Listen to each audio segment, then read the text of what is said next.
Hello, fellow homebrewers. JP here, and I want to introduce to you the brand new Brew-Built X1 Conical Series available at More Beer. More Beer sells the highest standard in homebrewing equipment, and the Brew-Built Conicals are just that. They're made from mirror-polished 304 stainless steel, and they come with loads of features that you and I have been looking for. They have a full 2-inch bottom dump valve, which will eliminate your clogging issues, while the sturdy base includes 4 reinforced legs, just like those big Pro tanks do. More Beer also carries the Brew-Built line of options and add-ons like casters, pressure kits, and even external glycol chillers. So you can find out more about the new Brew-Built X1 Conical Unitanks by going over to morebeer.com for detailed videos on the entire line of Brew-Built Conicals. You can trust Brew-Built with your next fermentation, and you can trust More Beer to find the right conical for you. Brew-Built at morebeer.com. Today's Sunday session is brought to you thanks to the fine folks at More Beer. Visit them right now at morebeer.com. I want people to believe in me, and I want people to believe in me when they taste my beer. That's what it's about. You mean you laid underneath it and tried to Put his tongue up the bung. I like to actually scoop up the yeast and look at it. 7 o'clock came real early that next morning. Yeah, man. Thanks for dumbing that down for us. You did an awesome job. It's all about food and beer. Punch me in the junk. Man, that thing was thick. The point is just beat it like it's your dick. I like to smell it afterwards. Are you being sarcastic right now? Yeah. Bring your body armor. I ran in my junk once on a ball valve in a kettle. That's a true happy ending. Now, live from the Brewing Network studios in Northern California, this is the radio program for home brewers, craft brewers, beer lovers, and beer geeks. It's your only source for live beer radio that brings expert brewers together with, well, expert drinkers. This is the radio program with a head on it. This is The Session.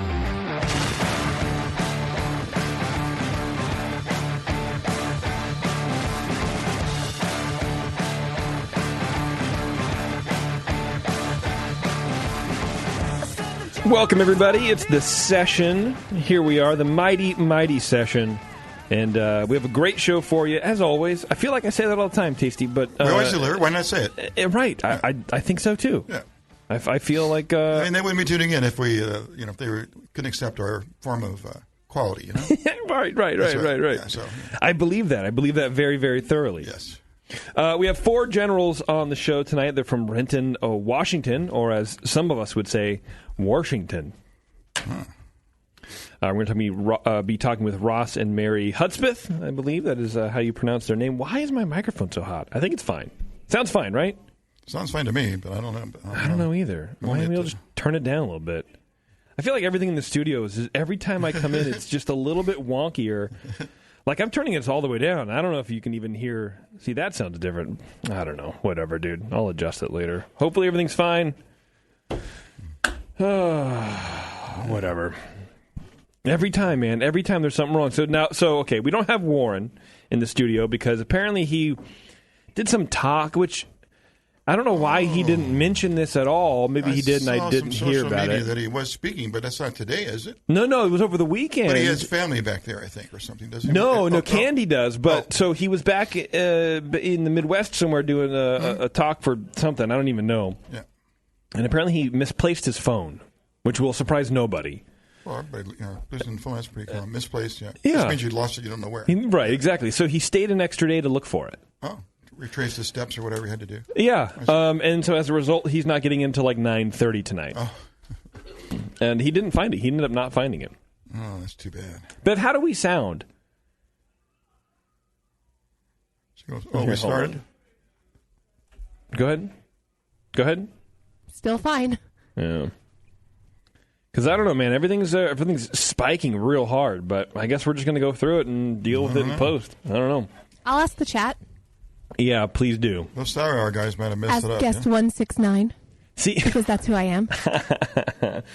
See, you sound super garbled right there. You sounded terrible. Rude. Yeah, no, I'm serious. You sounded awful, right, Casey? Some clipping, yeah. It's not just me, right? Yeah. It's not getting the full frequency of response. Wait, I'll just talk in a monotone. Hello, this is Tasty. I'm here to tell you things. Okay, actually, you're right. I know. Yeah. I didn't have I just have my headphones turned up really loud. I didn't have them on, but yeah, you're right. It sounds terrible. You sound gross. Sing for us. Sing a couple bars of something. No. You sounded gross. It's like you have a compressor on or something. It's real weird. Yeah, it's weird. Anyway, today's show is brought to you by More Beer. Fabulous folks at More Beer who've been sponsoring this show since before it was borned. And I feel like if they weren't all in with this show and this network in general, I don't think the bean would have really started. We wouldn't have got out of the nursery. There's no way. We'd have died. So that being said, you should go over to morebeer.com because they've teamed up with the great John Palmer to make 27 beer kits that are based on the recipes found in Brewing Classic Styles, which is the best book ever written by Palmer and Jamil Zainchef. Even though it doesn't have a foreword by me, it's still a pretty good book. These kits are true to style and are within BJCP guidelines, enabling them to be easily entered into that upcoming competition. Buy 2 kits and get fast and free shipping from More Beer. Fast and free. That's how I like them. Shipping, candy, beer, you name it, immediate. Just whatever you got, man. Fast. Whatever you got. I was watching. Speaking of fast and not really free, but sort of. I guess I was watching Netflix. People are doing that over the weekend. You heard about this? Yeah. You heard about this Netflix thing? I think it might catch on. Yeah. And man, there's a dog shit pile movie, and they're called Extinction or something like that with Michael Pena. Wow. You know who that guy is? I know the actor. Yeah, sure. He acts like he's made of cardboard. He has the man can show no emotion at all, and the movie's just terribly written. It's terribly written. He works cheap, and I hated it. It was atrocious. Why did you keep watching it? Because you had to see how it got better. Was it the one about the aliens? Yeah. Oh my gosh, I watched that last night. It was bad. It was terrible, wasn't it? Yeah. I'm sitting there, and because I think I know everything about movies and script writing because I have a script. So if anyone wants to buy my script, I'll sell it to you. And I move the mouse to see how long we've been in the movie because I think it's almost over, and it's 18 minutes, 20 minutes into the movie, and I look at Taryn and I go, "It's a bold move, waiting till 20 minutes into the movie to actually have some action happen." Yeah. It was terrible. It was the slowest fucking thing in the universe. I watched 2 movies last night that were both Netflix movies, and they both were awful. The other one was, I don't remember what it was called, but it was with Forrest Whitaker. And, Jesus Christ. Another actor named Theo James, but dude, that movie was 2 hours long, and it was atrocious. Buns. It was cheeks. It was worse. It was balls. Man. It was awful. You guys aren't helping Netflix out here tonight. No, it was pretty terrible. Couple of strikes. Netflix can eat me. Well, they have a lot of content that's just terrible. Just not good. I mean, there's been articles written about it. The 6 Netflix movies I've watched, I think I've liked 1. Of the Netflix originals. And it was... that's what these are, right? They're romance comedy. I had zero expectations, so it was fine. Yeah, right. But I didn't have any expectations with Expedition or... What did it expired? Experiential date. Annihilation? Experience. I literally... I think it was... I can't think of the name. I think it was Annihilate. No, it started with an E. Extension. Experience. Anyway, I blocked it out. But I had no expectations. I'm like, okay, I've heard it was kind of bad, but woof, dude. Woof. And apparently Netflix is doing this. They're so hungry for content, they'll just make goddamn anything. Wow. It's must bad. cost something to make it, but I guess it doesn't matter. Yeah, and that's the beauty of their thing is they don't really go by if the rating system or whatever. It's if a certain number of people watch it, then they feel they've contributed to their library, and that's how you get money. Like if you have a series, that's how they get money. They track how many people will watch it. Yeah, and that's it. It's like a YouTube channel. I see. Yeah, I gotcha. So if your made for Netflix movie does well, you do make more money. Your production company, your actors all get paid more or whatever. Yeah. Cool. Anyway, I don't know why I brought that up. It was terrible. No, it's just a bad Extinction. Yeah, I wish that movie would go extinct. But Michael Pena, dude, the kid shows no emotion. And his family's getting kidnapped and shot at, and he just, well, right. you and I can't don't want to give wrinkle. anything away about the movie because maybe that was intentional, but it was bad. No, it was terrible. Anyway, I'm looking forward to tonight's guest, Tasty, because they are... well, they're generals, for one thing. I mean, then there's four. Everybody's got a high rank there. Right. Tons of lagers. Oh, I love lagers. They love doing focus on lagers. Lager season. And so they are going to... I believe they sent us a Helles, which is always awesome. A Mexican dark lager. Oh, great stuff. A Weizenbach. Okay. Wow. And I know this isn't a lager, but I'm still really excited about it. A traditional English bitter. I mean, a milk stout and a hazy IPA, but that's fine. I'll forgive them because they have a really good lineup of other beers. Yeah, they're trying to sell beer at their place, I'm sure. So you have to. People want that hazy shit, They really do, man. And like I've said before, I'm not gonna dog on them too much because they have a wide selection of other beers, and that's okay. You mix it up a little bit. But those places you have 5 taps and 4 of them are hazy. Get out of my face. I'm not trying to do that. But I'm really excited to talk to Ross and Mary tonight. We're going to talk about lagers. And like I said, Warren isn't here, which is a shame for him. I invited Nate, but I didn't hear back from him in time. So, here we are, Tasty. It's just you and me, dude. We got this. Bring on those lagers. Let's go. Let's do this whole thing right now. We are going to do a little bit of feedback today. Who's it brought to us by today? Beer Law Center. John at the Beer Law Center, who, speaking of books written by handsome people, he has a book that I wrote the foreword to.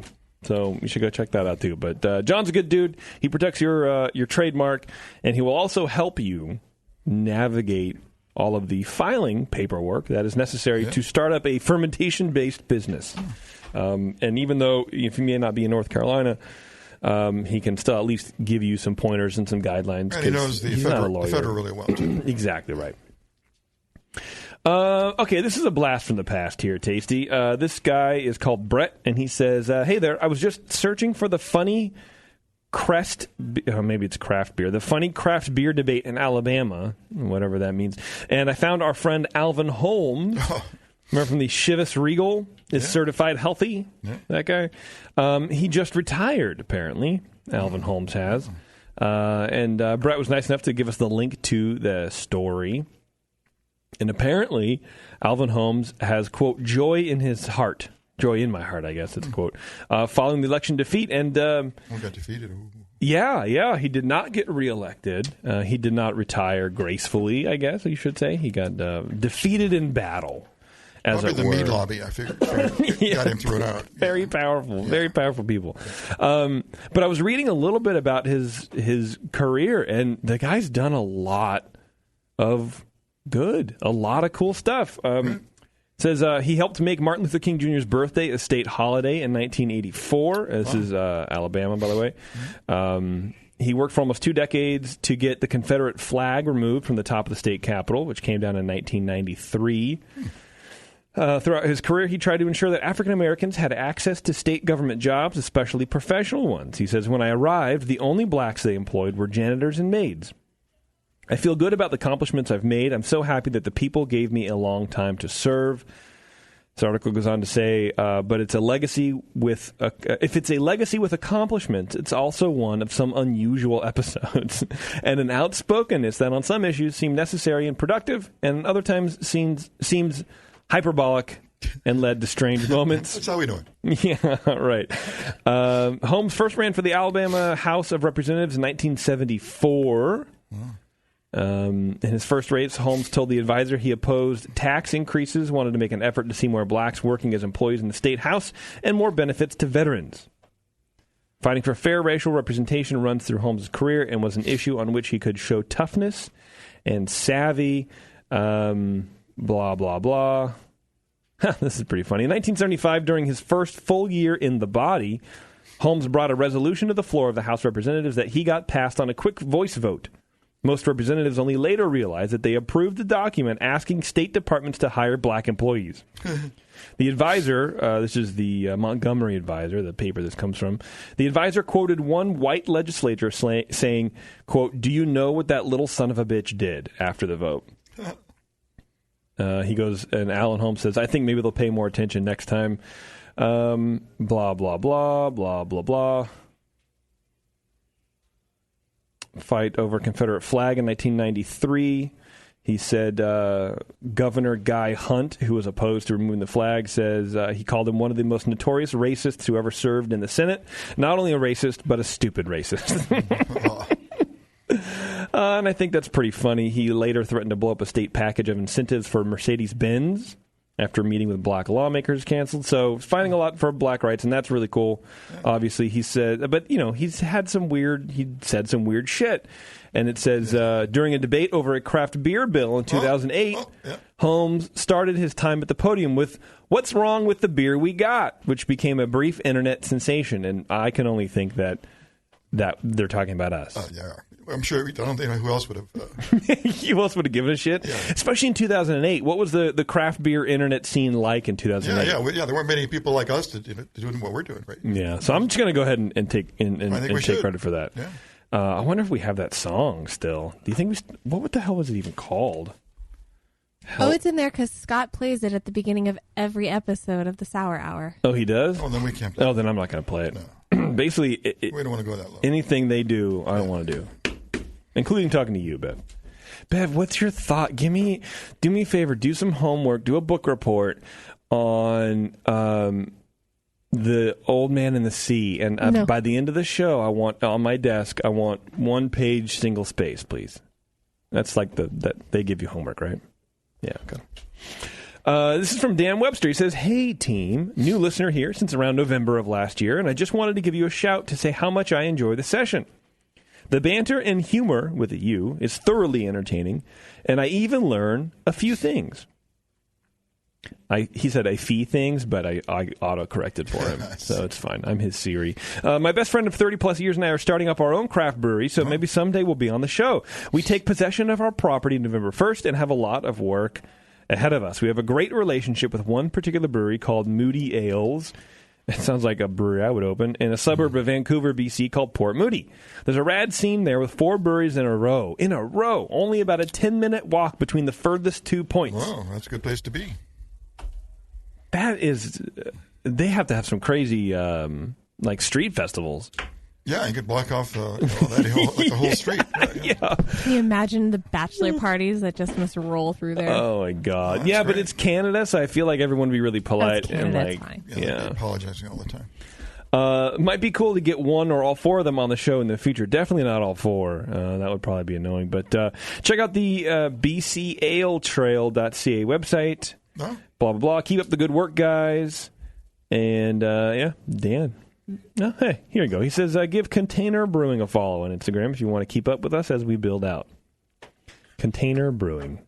Okay, well, 1 container's enough. A little free plug there for you. Yeah. This is from someone called JP Sucks, and his email address is jpistheworst6969. I won't give you, the rest of it, but I feel like it was pretty funny. Is that a Gmail account? I'm not even going to say it. Hello, asshole, he starts. First off, I would really like to support the Brewing Network using the Amazon link, but it has not allowed me to click on anything. I went through and tried to change my settings to try and get it to pop up, but I just can't figure it out. Not sure if it's a problem on my end or if it's something you guys can fix. I'd like to give back, but I am way too poor to even enlist as a private in your shitty army. I mean, I don't know if it's not working for you. First I've heard anybody having that problem. Of course, those don't go through me, but I'm sure we'd mention it if it was a problem and we'd fix it. But yeah, I mean, maybe try another browser. Maybe you have something weird going on in your browser. Could be blocking something. Secondly, I have a question about sparging. I've been trying to increase my efficiency lately, and I think I've narrowed it down to the sparge. I don't have any fancy way of doing it. I just get my water to 170 and slowly pour over my grain bed using a pot and a strainer. My question is, how much sparge water do I use? I read in How to Brew that I'm supposed to use 1.5 times the amount of mash water, but I've been using the Morbier sparge water calculator, and their suggestion is much lower, like way lower. What the fuck? I need help. Which one is right? More importantly, which one is wrong? Is my method stupid and am I the dumb asshole? Am I leaving sugars in the mash? Life is full of questions. Cheers to you guys and keep up the good work. As always, suck at JP from JP Sucks. Yeah. All right. Dan, what's his Dan Webster? No, JP Sucks. Oh, that's JP Sucks. That's right. His name. Oh, man. Okay, JP Sucks. Yeah. Well, he's got to remember he's brewing to a volume, right? The amount of sparge water you need is the amount of sparge water that get you to your pre-boil volume. You just don't sparge, this much or that much. You want to do a full boil, you want to get to that volume. Yeah. So, that's how much you need. My system, it's always equal to my batch size. Yeah, exactly. If I'm doing a 12-gallon, making 12 gallons of wort, I got to have 12 gallons of sparge. Exactly right. Yes. So measure in your kettle, account for boil off. You probably boil off, I don't know, depending on your kettle, 1.5 gallons, maybe. I don't know. You can try it. Measure that point. So if you're 5 gallons, if you have a 5-gallon kettle, 6, or if you have a 5-gallon batch, you want to end up with 5.5 gallons. You probably start with 6.5. Right. And then sparge to that. Create more sparge water than you need, and then you run off till you get the pre-boil volume that you want. Right. And the gravity should be what you've calculated that gravity should be. If it's not, then you use the wrong calculation, and then you have to make some adjustment there. You have to add more water, or let it run longer. Let the sparge run longer. If you just make a little bit more beer, you have to change the hopping regimen to add more hops because you're making more beer. A lot of which you're going to throw away when you're done boiling. That's all the downfall that's missing your target gravity. Yes, absolutely. Like when I used to brew, on a system like that, is I would just get a full kettle of sparge water. Yeah. And I would probably have several gallons left over, depending on what kind of beer I was making. But then that's your cleaning water, so it's never really going to go to waste. Exactly. And it's also less math you got to do. You don't have to worry about. Yeah. You treat yourself like a brewery would. You just have a hot liquor tank. You don't measure. You can have a flow meter, I guess, if you wanted, but you don't really need it. Most breweries don't even use them because, again, they're brewing to a volume. That's what they're doing. Their recipes by volume. They collect a volume. Exactly right. Yeah. So there you go, JP Sucks. just get a bunch of sparge water. Yeah, get a bunch of sparge water. Until you get the right amount of pre-boil volume. That's what you're sparging to. I wonder how he's doing it because he has a strain. Well, he said he has a second pot, so yeah, he should be fine. Yeah, is your method stupid? No. Are you a dumb asshole? Maybe. I don't know. Jury's still out. Are you leaving sugars in the mash? Taste it. Dig down 3 or 4 inches because the top is always going to be super dry of sugars. But dig down and then taste it. And then if you are leaving sugars, but I also want to know what your starting gravity is, what your target is supposed to be. Like that's going to tell you a lot of numbers too. But because you might be doing it a fine way, but maybe you're not super efficient at sparging even with your little strainer. Yeah, no, I like your idea of tasting the grain and taste different areas. If the edges are sweeter, you're probably not getting as much flow through your grain bed. Yeah. So there, JP Sucks. Speaking of sucks, my kid sucks, dude. Oh, what is she? 5 months old? She's 4 months. 4 months. But she's like super gassy now. She's not sleeping, and I was just not into it. You actually expected a perfect child, huh? Well, that's what I was sold. I was sold a bill of goods, Tasty, that I haven't delivered yet. Yeah. I don't know, man. I just the problem is, dude. Excuse me. I get really frustrated with shit, and it's not fun, especially working this show, like this shift, because I have to leave early and drop the kid off at Taryn's work. Oh. And we swap the kid, and then I come in here early and whatever. When I'm hosting the show, I have to come in earlier. Right. And if she doesn't take the naps when she's supposed to take the naps, then I can't do my other work for my other 2 jobs and then come and do this and then hopefully take a nap. Every day is a challenge in terms of logistics, I see. Yeah, it was especially just on these Mondays. Yeah. She's got her own thing. So she slept for half an hour one of her naps, and I almost punched her through the wall, dude. Like you can beg all you want. It's not going to help. But you're tired. You're sleeping, and then you wake up, and suddenly I'm the funniest thing you've ever seen. It's just, it's had a bad day. I'm not feeling it. Not feeling it today, but that's all right. It's fine. It's a whole new world. It's a whole new world. All right. We're going to take a break here, folks. And when we come back, we're going to be speaking to 4 generals from Renton, Washington. Ross and Mary will be on the line.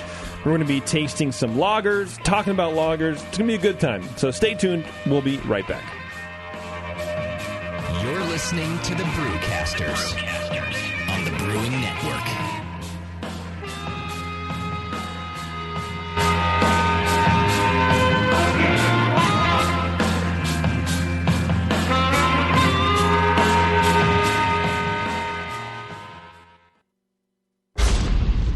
The 21st Amendment. Watch out! Do you like beer? They make beer. Watch out! Do you like friends and fun?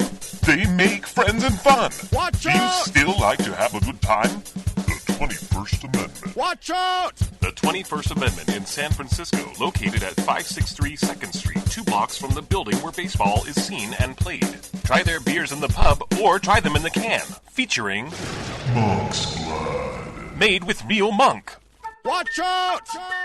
So why not have the best time of your life? Go to the 21A and Sean O'Sullivan will personally greet you with a can of Monk's Blood. The 21st Amendment. Watch out! This advertisement is not in any way affiliated nor associated with the 21st Amendment Bar and Pub, nor its subsidiaries or affiliates. This telecast is not copywritten by the 21st Amendment for the private use of the Brewing Network. Any use of this telecast without Jamil Zainashev's consent is prohibited. Suck it, JP. Do you know the 3 most important rules in brewing? Sanitation, sanitation, and sanitation. And no one does it better than 5-Star Chemicals. 5-Star knows sanitation. You can only sanitize clean equipment. And 5-Star knows how to clean, too.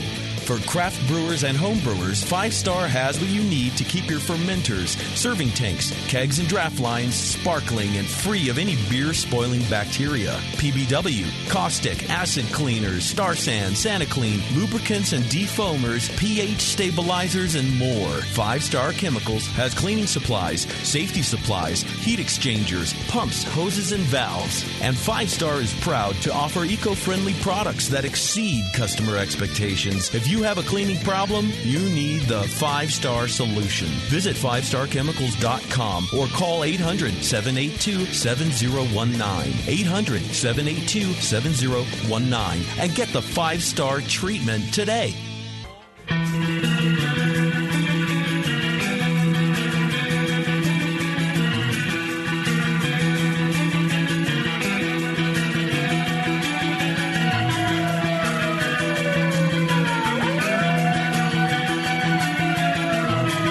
Tuned into this session because life's too short to listen to crappy radio.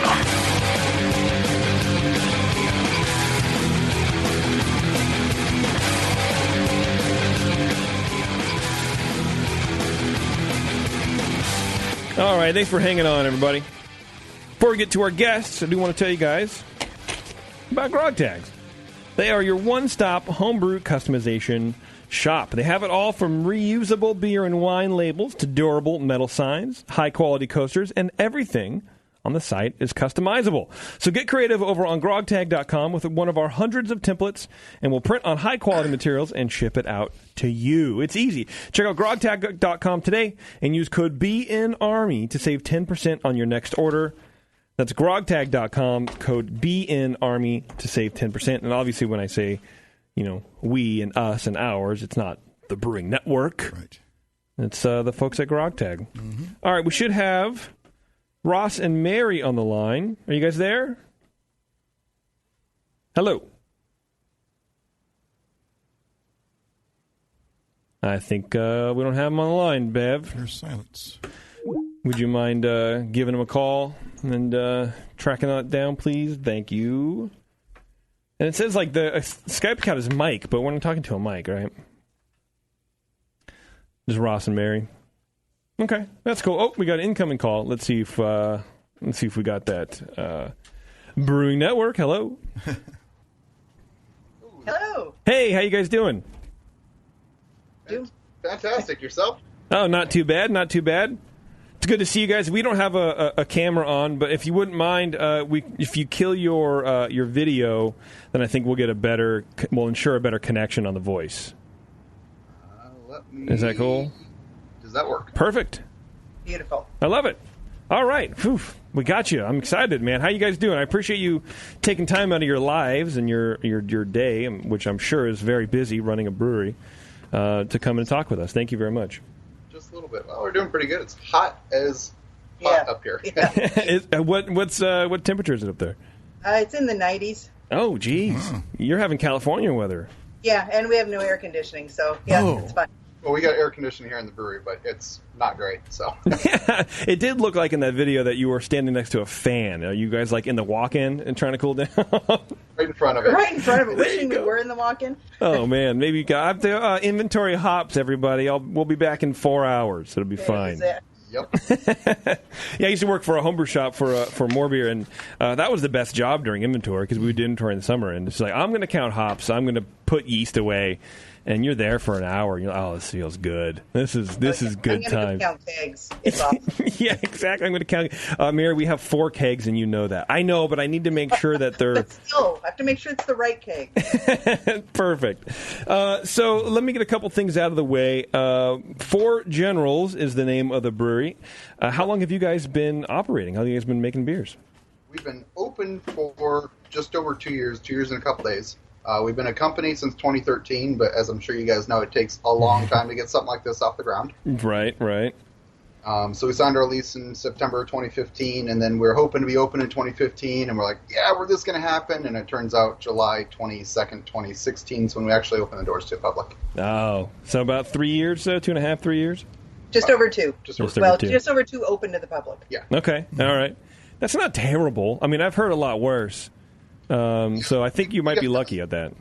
We got kind of lucky. We started calling TTB and finally got our approvals, and the city we're in was fun to work with, but we made it through. They were were they actually like pretty supportive? Because that would also be very rare. They were supportive, but had no idea on how to be supportive. To say working with the state was the easiest government entity that we dealt with. Really? Yes, and the state was amazing. Okay, well, that's good. I mean, you guys have a fair amount of breweries up there already, so I feel like the state should kind of know, because we've run into that a lot, Tasty, where local municipalities and whatnot they have no idea about. Yeah, their first time out, they have no idea what they need to control or how are they different than a restaurant. They try to fit them into the wrong hole, you know. Yeah, is that exactly what we ran into? They tried to make me put a grease trap in my where's the grease, guys? It's a grease trap. Did you have to do it, or were you at least able to talk them out of that weird I ended stuff? up going over the head of the inspector and getting that changed. We did end up having to do a 2-hour burn room for our all-electric brewery. What's a burn room? It's 2 layers of Type X 5/8 sheetrock with a specific nailing pattern, and then the lid's got an air gap between the 2 layers, and any windows are 2-hour fire rated, and the doors are an hour and a half fire rated. Wow. Oh, so if you had a fire in that room, it would burn for an hour and a half without escaping the wall? the room for our electric system. And so the grease trap, someone actually, you were like, okay, that sounds stupid, but the burn room, they're like, nope, it makes total sense. Exactly. It's like, okay, guys, if that's what it takes. Yeah, you were just happy at that point to find a way out, I imagine. Pretty much. So, Ross, now you are the brewer there. How did you get started in commercial brewing, or were you a home brewer beforehand? What's your experience like? So my buddies and I were sitting around, and I'm using air quotes here, when I was 21, having some beers. Of course, yes. And we were like, hey, we can do this better. And actually thinking back about it, I think by the time I actually started brewing, I was actually 21. But the story had started before then. So we made some really bad beers in the beginning. We had a kit that another friend had, and we brewed it up. We thought it was great, and it got us drunk. But that was about it. And then I kept getting more and more interested in it, and I started taking some classes. I don't know if you guys have ever heard of Larry's Brewing Supply, but they were around for 25 years or so up here. Oh, wow. No, never heard of them. Yeah, so they had a bunch of classes they offered. They also provided most of the smaller breweries around here with grain when they were open. They're not anymore. So I took some of the classes, and I met people, and I joined my homebrew club and started building my system better. Went from extract to all grain pretty quickly. Was doing brew in a bag for a little while, got bored of that, said, I really want to have control of all this, so ended up finding a pretty good deal on a 3-vessel kegel system. Mm-hmm. And then turning it into a 3-vessel kegel with herms and plate chiller and pumps and all the stuff that basically I have now. I tried to emulate what I was going for here. Yeah. So I brewed on that for a few years. Ended up with conical fermenters and temperature control and all the stuff you'd expect to have. It sounds like you kind of you hit those layers or the levels, right, Tasty, of when you're homebrewing. You start with a couple pieces of equipment, and then somehow that next maneuver is everything. It's the pumps and all the kind of stuff. Pretty soon you realize where you're going. Like I might as well just go down it. Why just nickel dime this thing? Let's just go right for it. Right. Yeah. Oh, and I got to the point where it's like, okay, I'm going to save my money for some brewing equipment and some top ramen and make more top ramen because, I want that piece of shiny brewing equipment. Exactly. You just budget for what's important. Yeah, and in home brewing, and I wonder if commercial brewing's the same way, where you can buy really expensive stuff to help you do whatever it is, a transfer, whatever it is, but you can also cobble something together that will sort of work, but it won't work as well. And do you have to convince yourself that hey, this more expensive piece of equipment, like a conical, for example, in home brewing, that'll help me make better beer. It does, but you can also make really good beer in a carboy. Is there something like that on the commercial side where you could take that sort of I'm growing up my homebrew equipment experience and kind of so parallel it with that? Yeah, okay, all right. Your timing's impeccable. Okay, good. I've been a mechanic my entire working life until we actually got the brewery up and running. And I've got my degree in automotive restoration. I specialize in 67 through 78 Mopar muscle cars, Dodge, Plymouth, Chrysler. Oh, wow. And that's what I did. That's what I had a degree in. So here on the commercial level, I was sitting around talking with the head plant guy for Georgetown Brewing because he's a friend of mine. And he said, oh, you need a glycol system. Don't go spend $15,000, $16,000. I got the perfect unit for you. How many tanks, blah, blah, blah, how many barrels? And I told him. He said, oh, yeah, my system I got for you work great. Come down and just pick it up out of my garage. Huh. So I go down, and it's an old Copeland scroll compressor, air conditioning unit, and then he had a heat exchanger. And so we got the whole thing put together. It's an R22 system. It works pretty good until last week when it got really hot up here, or 2 weeks ago, I guess. And the thermocoupler inside of the compressor decided to start over pulling amps. So I ended up sitting on my butt for probably 2 weeks trying to figure this out. I'm not an HVAC technician. I know way more about it now than I ever have. It ended up being a $5 part, but he did save us, $15,000 because of being able to put this system together that was off-the-shelf parts, but not designed as a glycol system. That's the homebrewer's ingenuity, man. Yeah. It's not designed for this, but I'll tell you what I'm going to do. Exactly. It works pretty well. I've got a 5.5 horsepower compressor for 54 barrels of cold side, and so I can do what I need to do now. There you go. There you go. Is it something you're looking forward to in the future to get an actual glycol system, or is this going to work for you and you can kind of part it out to do what you want it to do? Going forward, we're not going to be able to use this one because we're actually looking at a 20-barrel brew house now. Oh, geez. Yeah, but Terry, the same guy, who said, well, I've got Georgetown's old unit. That's another one of these special ones. So I'm trying to convince my partners at some point that we should go and buy a normal built one, which means we'll probably end up with one from Georgetown. Nice. Okay, I was going to say it was hard to hear because it sounded like the compressor came on. Yeah, sorry about that. No, that's all right. I'll be off here in just a second. Cool. Yeah, if we can kill that, that'd be cool. That'll help out. Yeah, it's I don't know. I guess refreshing or interesting. I guess tasty. I don't know to hear that kind of stuff still happens on the commercial side. Well, when you're first starting out, you don't have the $15,000, or you got a better place to put it. I mean, you may have it; it may be in the budget, but you go like, well, if we can get this for free, then it's probably a good move. Got another custom-built 7-barrel tank for us because I took a tape measure after being open for a year, and I said, I got this much space. I need more tanks. And we have 4 10-barrel uni tanks, and I said, well, what can we do? And the manufacturer said, we can do 2 7s for you. They're tall and skinny, so they act a little bit different during fermentation, but it's been a lifesaver. Oh, yeah. How much different do you think? The biggest thing I notice is when I'm clearing the beer. I typically only use those ones for ales because they're tall and skinny, and as I'm sure you guys know, with lager beer, short and fat is better. Yeah. So they clear a little bit slower than the other tanks do, and I haven't really noticed much difference when I do primary fermentation in them versus a 10-barrel batch of something. They taste pretty much the same. But I've always felt like there's just something different. So as long as I don't really use them for 7-barrel batches, it's great. Yeah, well, I mean, okay, so it sounds like the flavor impact is minimal, if anything at all. It's just finishing up the beer. There's a little bit of work, or exactly, just a little bit more time. That's not too bad. That's a good trade-off for having essentially a second vessel. You got to do a little bit more work on it. That's all right. Yeah, for having 14 barrels more capacity, it's nice. Yeah. Yeah, for sure. And you got all kinds of time, so why not double batch every day, you know? Yeah, that's it. Time's free. And Mary, what about you? What's your? Do you have any experience in the brewing industry, or is this all new to you as well? This has been brand new to me. I was a 5th grade teacher teaching math and science. Oh, nice. And an old degree in economics. And when Ross decided he wanted to do this, I decided to take a year's leave of absence from teaching and, help a little bit. And when we decided to go full scale, I quit my job and decided to, put everything into this to make it work. So he does everything on the brew side. I do everything else. So you're really the key. Oh yeah, more than anybody realizes. Without Mary, this place would not work.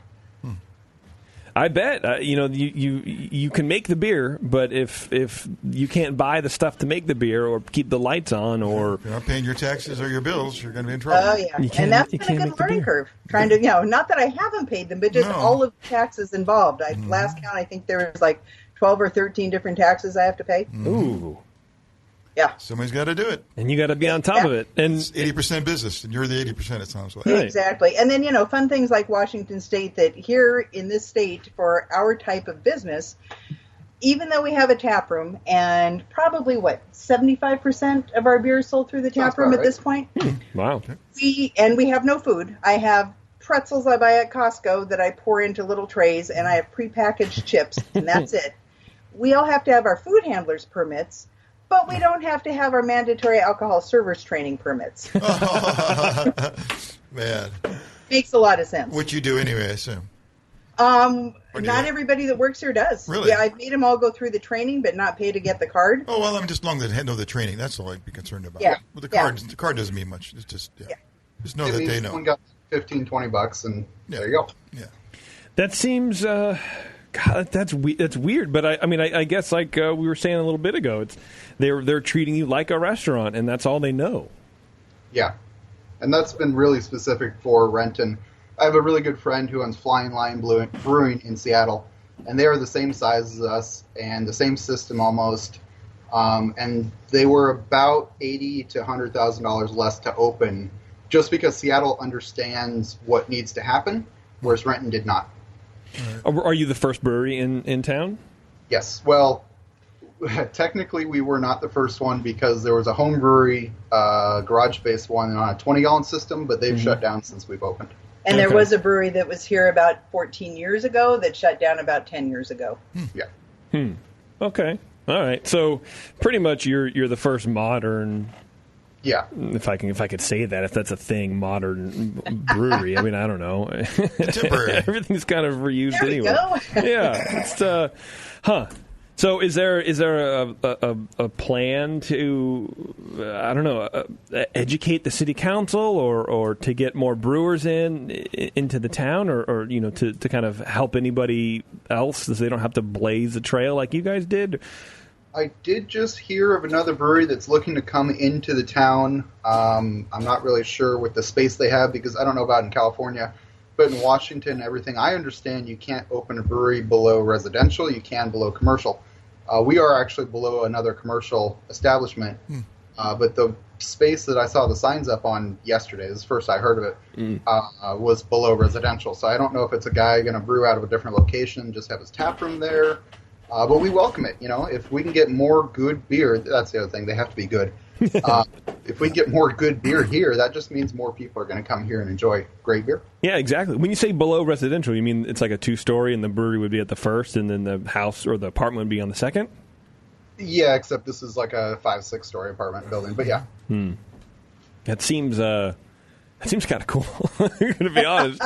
Just get up downstairs for your morning. Oh yeah, evening. Yeah, libation. Sure. Oh yeah. Let's. Why not? Being below commercial, we ended up having to put a lot more venting in than we ever realized possible. So we were in a brick building. It's 14 inches thick. Had to put 10-inch holes in it in order to put our exhaust fans up and out. We just had a condensing cane on our original brew kettle. Same brew kettle, but original condensing cane. So instead of venting it out, but that had to change because the people upstairs went, "Whoa, it smells like delicious beer. We can't have that."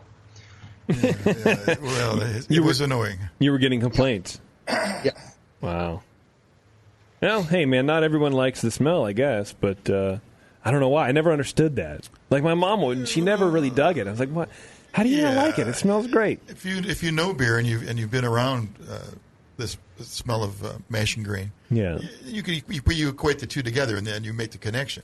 If you're the person upstairs and you're trying to you eat your salami sandwich and it's tasting weird, it gets annoying. Exactly. You're the old coot and 4B. So you don't feel like you're in control. You feel like somebody's got taken over your air. Yeah, I guess I could see that. So, Ross, why the focus on German beers and lagers? What are you doing? Don't you know that West Coast cloudy IPA and pastry stouts are the thing? What's wrong with you? I'm kidding because I love lager. Brew is Scottish like I am, and absolutely anal about German beers, and that kind of rubbed off on me. Mm-hmm. When I opened this place, he was here opening day. I mean, we're still really good friends. I just hired him as my but as my brewer when we go bigger, as my second brewer. But he was like, "I'm going to turn you into a German brewery." And I said, "No, you're not." And I opened up with some ales, and we had a sour on tap. That was pretty cool, a barrel-aged sour. And that was all well and great. And then I started really going in my mind, what is good beer? What's going to continue selling? And then, because Mom's in Pink Boots here, we got an invitation to sign up for the Pink Boots Bavaria Beer, Brats, and Beyond Tour. Which, for any Pink Booters out there, sign up. I think you have one more day to go for the scholarship, and it is an incredible experience. What is that? Can you tell me a little bit about that? It is a trip sponsored by Pink Boots, which is the International Society of Women Brewers and Women in Beer. And we had a small group. There were 13 of us last year, 11 women, and my two other owners, Ross and my husband, Mike. And we went to Germany, and we had 10 days in, 13 breweries. We went to a hop farm. We went to Weiermann Malting, part of a parade in the town of Spalt to deliver the new fresh hop beer. Oh, wow. But these weren't just visiting breweries. These were actually tours by the owners and the ladies who work there. And as we found out, you don't have to be Pink Boots members because Pop and I were able to go. But yeah, it was an in-depth, beautiful tour, and it really cemented my love for German beers. So we said, let's really turn our focus to German beers while staying relevant and continuing to make the beers that make us money at this time so we can stay open. So we've got a nice hazy IPA, and we've got a good West Coast IPA, and we've got a bunch of other styles, too, that, spread the wealth. Yeah.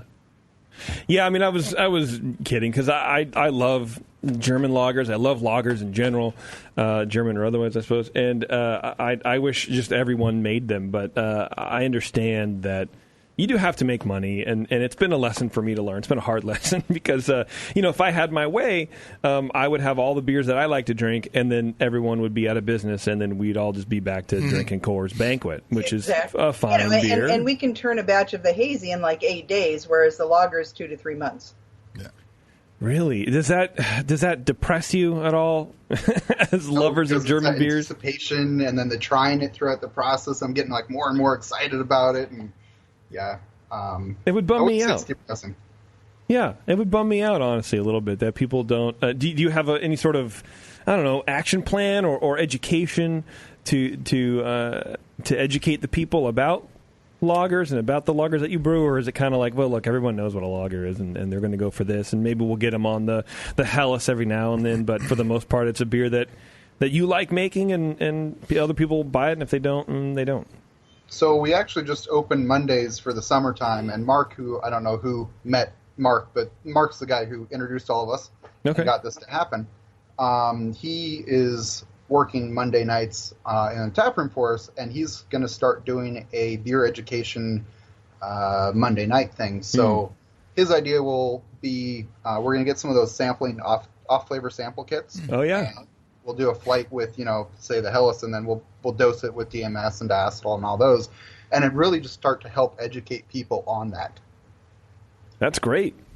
I think that's cool. I think a lot of people need that because there's a lot of bad beer out there, and it helps if you know what that is. If you know, even like if you like American light lagers, even just to know what a heat-damaged American light lager tastes like, cardboard. You can avoid that. Mm-hmm. Yeah. We also, our Helles is called Wells Hells because we're on Wells Avenue. Yeah.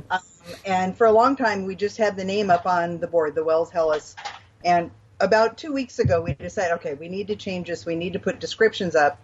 And running the tap room, now all of a sudden I have a whole lot of people saying, I want to order the lager. Mm-hmm. And I've gotten written up there, Wells Helles, Bavarian lager. Mm-hmm. And I have a whole lot of people that order the lager or the German red ale instead of the alt beer. Dark wheat beer instead of a Weizenbock. So just putting up more descriptive names up on our menu board has really bumped sales of those beers. Oh, wow. Yeah, any information the consumer can get just enhances their experience a lot. And then when they leave, they're smarter knowing that they're drinking a Hefeweizen versus a beer that they don't know what the style is. Exactly. It sounds like there's much more education about styles, and people are keying into that. Is that what I'm hearing? So you put up that the Helles is a lager, and people are hitting on that because they're familiar with it versus the name Helles. Like, oh, I don't know, I'll just do the IPA. But the lager they kind of key into. Most definitely. Yeah. When we did the same thing with the Pilsner, it was a big jump in sales. It was like, oh, wait, I've heard that word. I know what a Pilsner is. It's a lager. Well, I appreciate that, honestly, because, there's nothing more frustrating than going into a bar or a brewery and not seeing any styles at all. And, I'm possibly overeducated. I know too much for my own good, and it makes me miserable. But going into a thing, I'm like, okay, here's a cool name, but I don't know what that is. I can kind of guess maybe by the alcohol percentage, but for the most part, for the uninitiated who are, just coming in for a casual beer, the more they know about the style they're drinking, I think the better overall we're going to be as a industry. Yeah, most definitely. And I've noticed a lot of bars, too, are getting the new digital TV screens. Yeah. And people are able to look on their phone. And I see people looking on their phone and going, oh, that's a whatever. I mean, we don't have that here because we don't rotate through beers very often. Mm-hmm. And it's not really the style we were going for the look of the tap room. But that's pretty cool. It helps educate a little bit more. It helps them kind of understand what they're about to order. Mm-hmm. Yeah, but I think there's something to be said for the face-to-face education rather than the digital. Digital's cool, but I kind of want to talk to someone about it. And I feel like if you're going to a tap room, you're a talking kind of person. But it sounds like you have that kind of vibe going anyways there. It's pretty amazing because I love, I work the tap room 3 days a week, and I love the people that come in that don't know much about beer, and to be able to talk with them and explore and figure out what they like and say, okay, I want to have you try a few things and tell me what you think and where you're going, and be able to talk and explain what things are is fantastic. And I've had so many people later, it's like, oh my gosh, this was so great. Thank you for taking the time. And yet that's what really brings me joy. Is, I was a teacher. So it really helps, and it makes my day go a lot more quickly if I can talk with people and have a good time, and to educate someone is really a plus. Everybody wins. They win, you win. Exactly. Great. That's great. Well, it's great you're doing the Monday night training. When you said you're going to be teaching the off flavors, I'm just a little bit of warning there. That's a two-edged sword. I mean, sometimes if you learn the off flavors and can detect them, your drinking experience is not going to be as good as it was before. You're going to go into a place and go like, oh, this is that corn thing. I see. You mean like what you and I and everyone here experiences? Yeah, so off flavors to me, training is more for people who make beer and troubleshoot beer. Not so, the average consumer is probably better off learning about styles and the descriptors for tasting beer. Like, what does that descriptor mean, or when do you use it? That is, Mike, I think you said Mike's name. He could be better off just doing like a flight of 6 different Hefeweizens and have people just share their thoughts on what they're tasting. Have him, quantify those into the normal tasting terms for those beers. Yeah, that's a good suggestion. I mean, you could do both, honestly. You could do both. You could do one off flavor And then you can go in and do like a flight of a beer tasting. Yeah. Sure. How big is Renton? What kind of population you guys got out there? Who? That's a good question. I have no idea. Maybe, 80, 100,000? Okay. So you're pretty big. I mean, Concord? we're basically 20 minutes from Seattle, downtown Seattle, if there's no traffic. I mean, right now it's probably 2 hours. Right. But, 10 miles or so. Right. Okay. It says we're just over 100,000. Okay, that's bigger than Concord, I think. That's about, it's about half the size of Twin Peaks. I think. I'm just kidding. I think Contra Costa. I think our county here has 100,000 people in just the county. Oh no, this is a big county. It's got more than that. Are you sure? Oh yeah. No. Yeah. Well, I'm stupid. It's one I of guess the biggest counties in the Bay Area. Yeah, that's huge. Okay. Geography. Well, yeah. And to only have one brewery, I think that's kind of amazing. Yeah. We've got others right around us the next town over. We've got, one in Tukwila and one down in Kent, the next town in Newcastle. So all of the towns surrounding us each have at least one. And literally, I can pop over the hill and within, again, no traffic, 10 minutes, I'm in a place called Georgetown that has 7, 8, 9 breweries. And, Seattle, I have no idea how many there is right now at this point. But probably 180. Yeah, we're in the land of a whole lot of breweries right around here. That's true. Well, good. I mean, there'll be beer drinkers, and that's what you're looking for. Mm-hmm. Yeah, you want to pull them. You want to pull them into your spot too, for sure. Checking out those lagers. Yeah. Okay, I'll tell you what. If you guys can hang on for probably 5-10 minutes, we're going to take a break, and we're going to get your beers in front of us, and we'll run through those, and we can kind of talk about some of this stuff. That's all right with you guys. Let me go fill up mine while we're taking the break, so I have something to enjoy as well. Exactly. Awesome. Yeah, that would be most beneficial. All right, Ross and Mary, thank you very much for hanging on. We'll be back with you guys, like I said, in about 5 or 10 minutes from Four Generals Brewing Company in Washington, or as Stacey would say, Washington. Hang on, we'll be right back. That's the session. You're listening to the Brewcasters. The Brewcasters on the Brewing Network.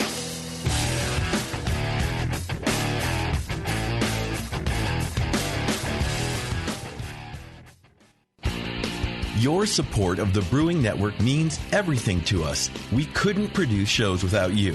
And we love giving you something extra for that support. Like Brew Your Own magazine. You already know it's a great brewing magazine full of recipes, equipment how-tos, discussions of beer styles, and brewing techniques. Whether you're new to brewing and just starting out or you're an old pro, you'll always learn something from the articles in Brew Your Own. Plus, there are amazing special issues like plans for building a Brutus 10 system, 250 classic clone recipes, and the Homebrewer's Answer Book. Brew Your Own magazine and BYO.com are awesome resources for any brewer. Whether for yourself or as a gift, when you subscribe or resubscribe from the Brewing Network homepage, you directly support programs like this. Get a great magazine and support the Brewing Network. Subscribe to Brew Your Own right from thebrewingnetwork.com. Are you looking for a simple brewing system that's great for all grain brewing, but everything on the market seems to be full of compromises? Blickman Engineering has the answer. The Blickman Brew Easy All Grain Brewing System. The Brew Easy is a complete system with easy upgrades and a beautiful compact design, perfect for any size brewing location. At its core, the Brew Easy is built on 2 gorgeous Blickman Boilermaker brew kettles, a high-temperature March pump, and either a top-tier gas burner or the new Boil Coil electric heater. The Brew Easy adapter lid allows the pots to stack on top of each other, forming an efficient, strong, and compact brewing setup that comes in 5, 10, and 20-gallon batch sizes. Upgrade your Brew Easy system with full automated control by adding a Blickman Tower of Power temp controller, and make moving around easy with the Blickman Kettle Cart. The Brew Easy is modular. If you already own a Boilermaker kettle, you can build your Brew Easy by purchasing just the modules you need. The new Brew Easy all-grain brewing system. See it today at BlickmanEngineering.com and brew with Blickman quality on your new Brew Easy. Since 1979, Williams Brewing has offered the finest equipment and freshest ingredients and the best customer service in the business. Check out their brand new patent-pending Mash and Boil 110-volt electric mashing and boiling unit. This compact all-stainless unit lets you mash, sparge, and boil just about anywhere that has a 110-volt plug. Double-wall construction adds to efficiency and safety, and a precise thermostat keeps temperatures where you want them. Unlike insulated buckets and converted coolers, multiple temperature temperature rest mashing is easy to do, all for under $300. They also feature the Mark II work pump, a magnetic drive high-temperature pump that does the work of pumps that cost twice as much, as well as exclusive Brewer's Edge regulators and quality Keg King kegs and disconnects. Check them out today at williamsbrewing.com to brews their vast selection. Hey, my brewing brothers and sisters. This is Jamel Zainasheff, and I want to tell you about Heretic Evil Twin. You might be familiar with my homebrew recipe, which uses massive late hopping to create a balance between the malty sweet and the hoppy bitter, along with an outrageous malt and hop character. I wanted a beer with the same bold hop and malt character, so we played around with the homebrew recipe until we were able to make a great commercial version too. We've created a beer rich in malt character, full of caramel, toast, biscuit, and an ever so subtle roast note. On top of that, we piled in an insane amount of Citra and Columbus hops at the end of the boil, as well as in dry hopping. This damn-the-cost approach to hopping gives Heretic's Evil Twin a great blast of citrus and tropical fruit that can't be matched by any other hop. The result is a bold, malty, hoppy, but easy-drinking beer. This is our top seller, our flagship beer, and I couldn't be prouder of it. Cheers. To find Heretic beers near you, click on Find Some at hereticbrewing.com.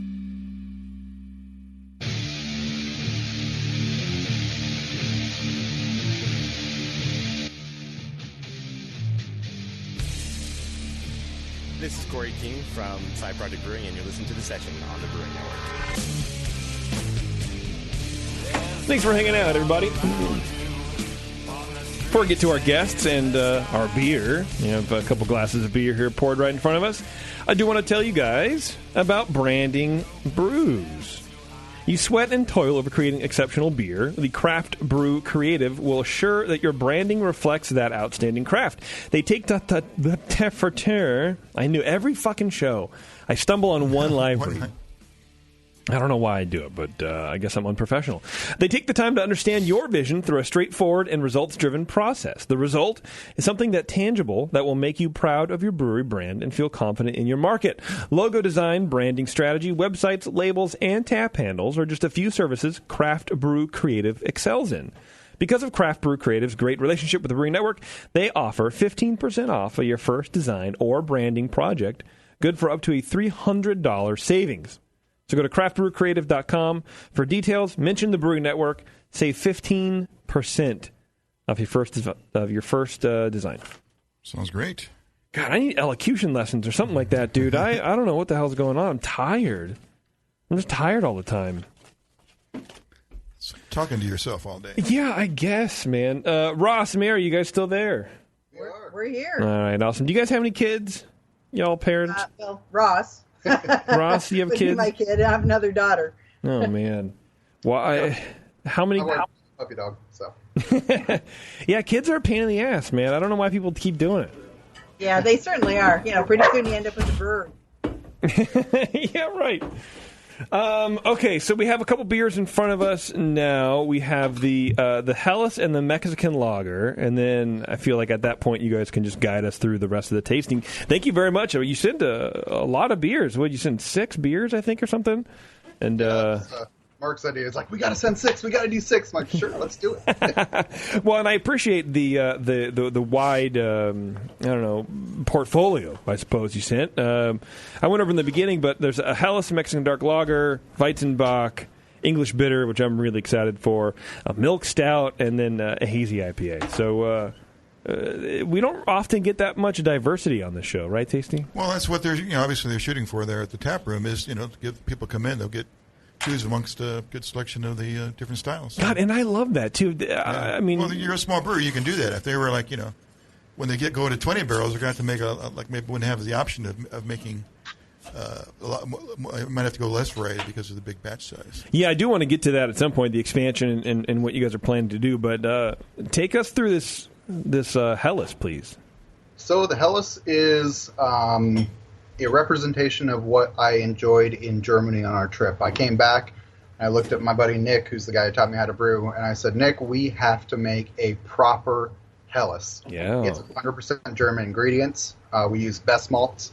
We're really happy with their Pilsen malt and Munich malts and whatnot. Okay.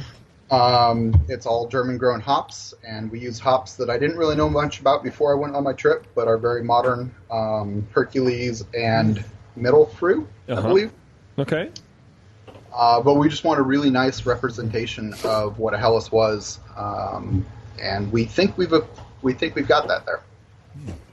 I think it's terrible and tasty. You should give me your glass just so you don't have to drink it. It's really good. Damn it! Bev, you can't have any either. Just give me the little I'm going to have glass. to finish that off. That's actually what Ross is drinking right now too. It's really good. Well, that's what the brewers drink all day, is beers that they can drink all day. Right. Yeah, there's a reason these styles are popular in Germany. No, okay, yeah, because brewers, that's what they want to drink. How long did... Actually, you know what? I have a different question, possibly a better question, maybe a worse question than what I was going to ask. How do you determine what brand of malts to use? Is it something that harkens back to your home brewing days, or did you make a batch of this beer with a different kind of base malt and thought, it doesn't really taste right? So we are really fortunate that Nick still has a one-barrel system at his house. Oh, geez. So we test batch everything on that. And we're working between Nick, Mark, myself. We probably have combined 25 years of brewing experience. So we've used a lot of different malts. We've played with a lot of different stuff. And as I mentioned before, Nick is a stickler for German stuff. So we knew it was going to be a German-based malt. We didn't know what one, but we've been using Best a lot because we like the flavor. Yeah. So we had Best in mind when we designed it. Now, we did test batch this beer 3 times, I believe, before we actually brewed it. Okay. Just to get it dialed in. And this is a single malt beer, or is it... No, it's got Chit and Vienna or Munich. I can't remember which off the top of my head in it as well. There's what? The base malt and then Vienna and Munich, you say? It's either Vienna or Munich. I can't remember off the top of my head. Right. And then chit malt as well. Chit malt? What is that? What would I experience if I had that in my beer? A certain flavor or a certain color? What does it do? Just a little bit of body and a little bit of breadiness. Okay, it's a bodybuilder. Okay. And breadiness. Right. Okay. This beer has a unique malt character. I can't tell. I'm not that familiar with the best malts. So I can't tell whether it's maybe one of the maybe it's that Chit, because I've never never or the Vienna or whatever. I don't know if I've seen or at least had a conversation about a beer with Chit malt in it. It definitely has that sweet kind of Helles thing that you're looking for, but it is dry and it feels like it maybe dries up a little bit more than other Helles beer that I've had before, but you still get that lager flavor, that Helles flavor that you know and love. And do you think it finishes a little bit drier, tasty, or is it me? It's full bodied. Yeah. But it is dry. It's kind of like it cleans up. Sometimes it goes the other way. Full body, that means it's going to be a little bit sweet. No, it's nice and dry, but it does have a lot of body. Yeah, and it has a really unique malt flavor, which I'm really dialing into, and I like. Yeah, that's kind of what I'm driving at, because it's with that flavor, which is a little bready, a little nutty. I think really slightly nutty, like almost like buckwheat. If you've ever eaten toasted buckwheat for some reason. I guess I have. Yeah, well, yeah. And then with that kind of dryness, crispness at the end, because a lot of Helleses can be kind of sweet and just kind of sit there. This does not do that. No, this brings a lot more to the table. Even Bev is drinking a lot of it, and she doesn't really drink. She doesn't really drink a whole lot. I don't really drink on these shows. No, this is my jam. This is great. Yeah, I want all of it.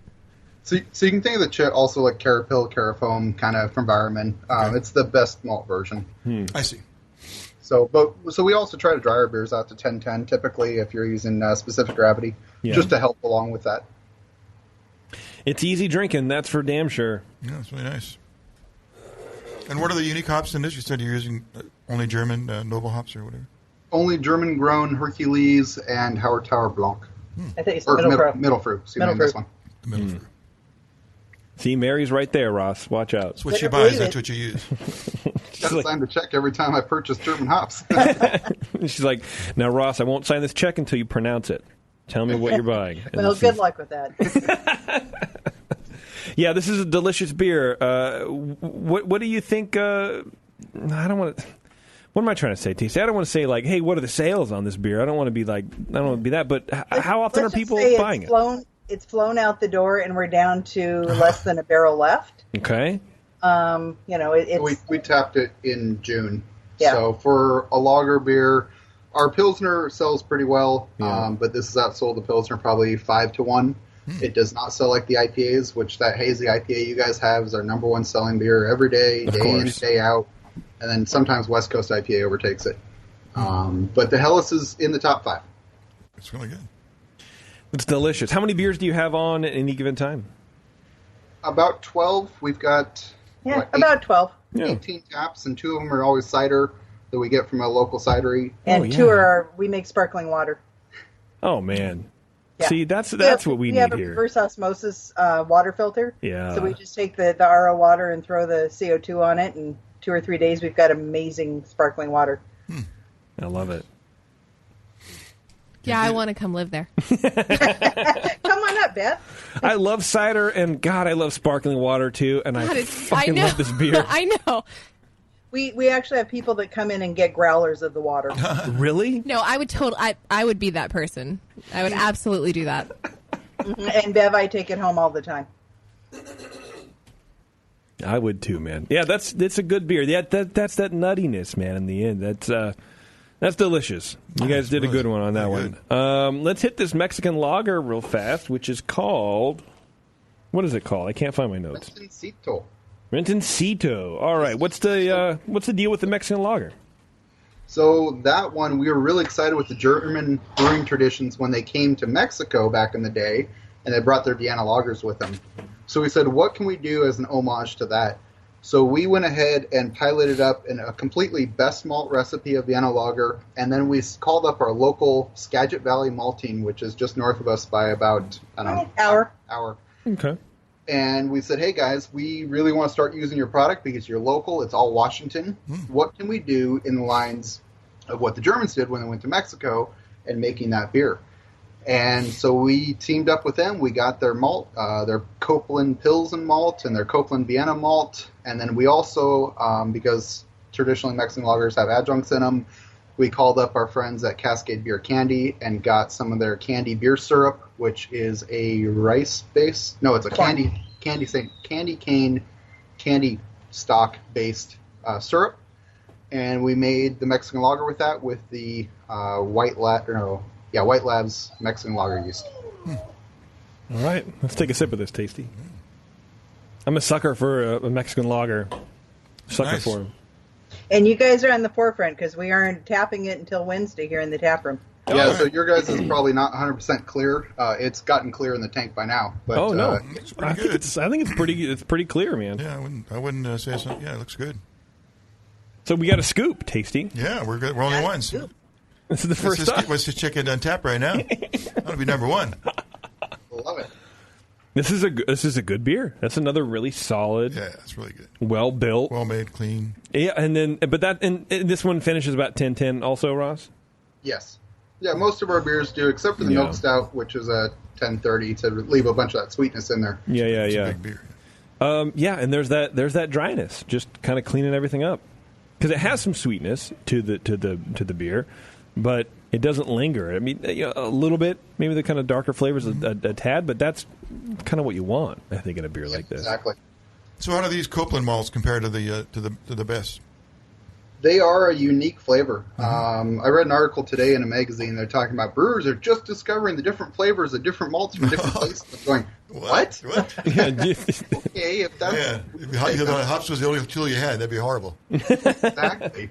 So the Skagit Valley, they've got 3 or 4 different pilsners, or different varieties of malt that they make into Pilsen malt and Vienna malt and all the other stuff. The Copeland's kind of their standard, and we've been really happy with what we've been doing with it so far. We are going to start test batching some of the other ones just so we know what they taste like. We started with that one. We were happy with it, so we decided to go forward. Yeah. Are you going to try to move to more as much local malt and local products as you can? That seems to be the vibe I'm picking up here. Local beers. The German beers will stay German malts. Yeah. Yeah, but for everything else, you're going to push toward the local guys, local maltsters. You can't replicate the flavor of something that comes from Germany, though. No. People are trying. People are trying.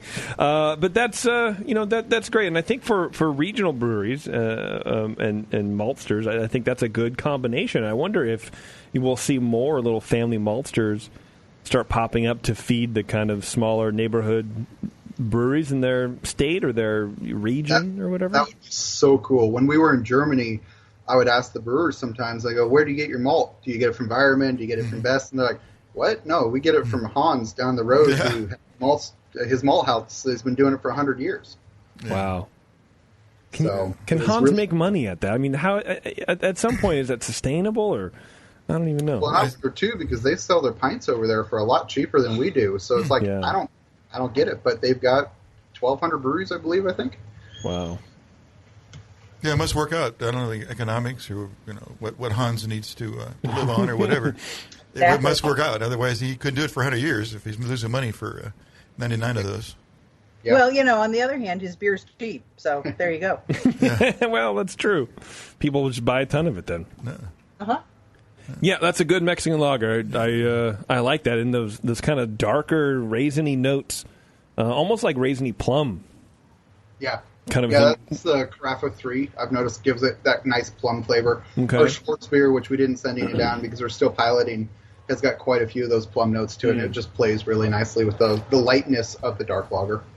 Yeah, and I think that's what this is as well. It's pretty unique for a dark Mexican lager. Yeah. Certainly within that style, but it's really unique, yeah. What's the ABV on this beer?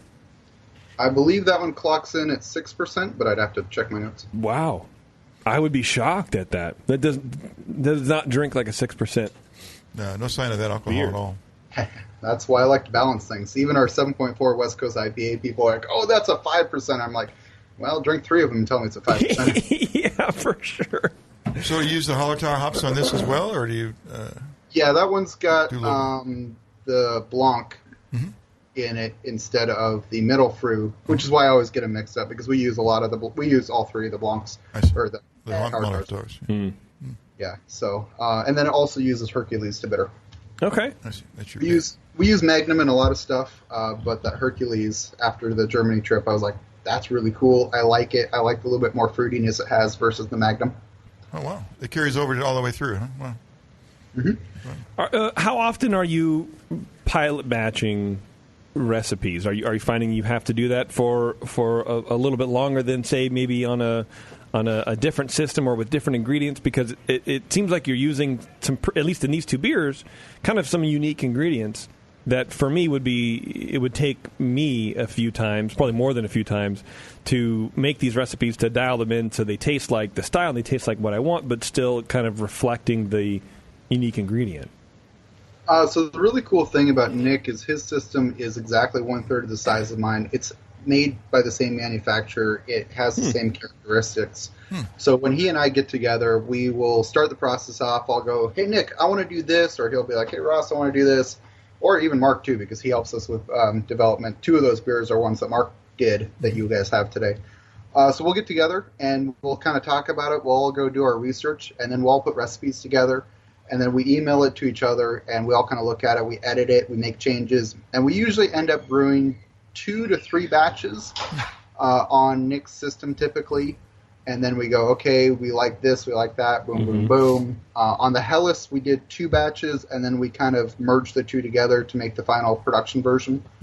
But it's usually within 2, maybe 3 at the most, so we have an idea of what we're getting into. And I think you're making the point that it scales up pretty well because it is a very similar system. So it's very similar. Nick's got 5 barrels of jacketed glycol in his garage. Oh, wow. Really?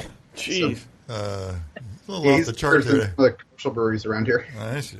So he's a nutcase, is what you're saying. Yeah. Oh, well, I think we all are. Well, that's true. You are in the beer business. Yeah. What beer is this next, Bev? This third one here. That is the Weizenbach. The Weizenbach? Yeah.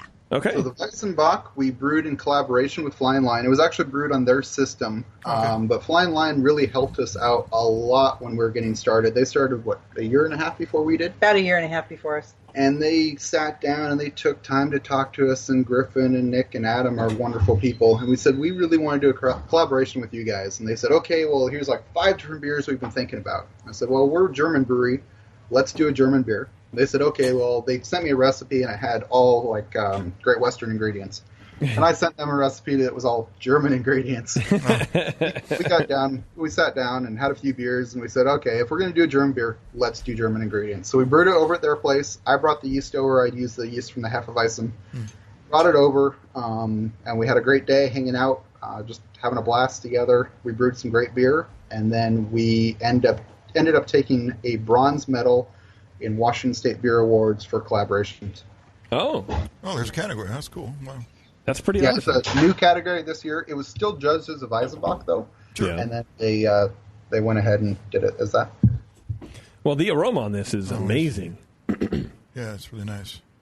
You know, and when I first smelled it, I thought, oh, that's a lot of clove. And then I just smelled it again. That's a lot of banana.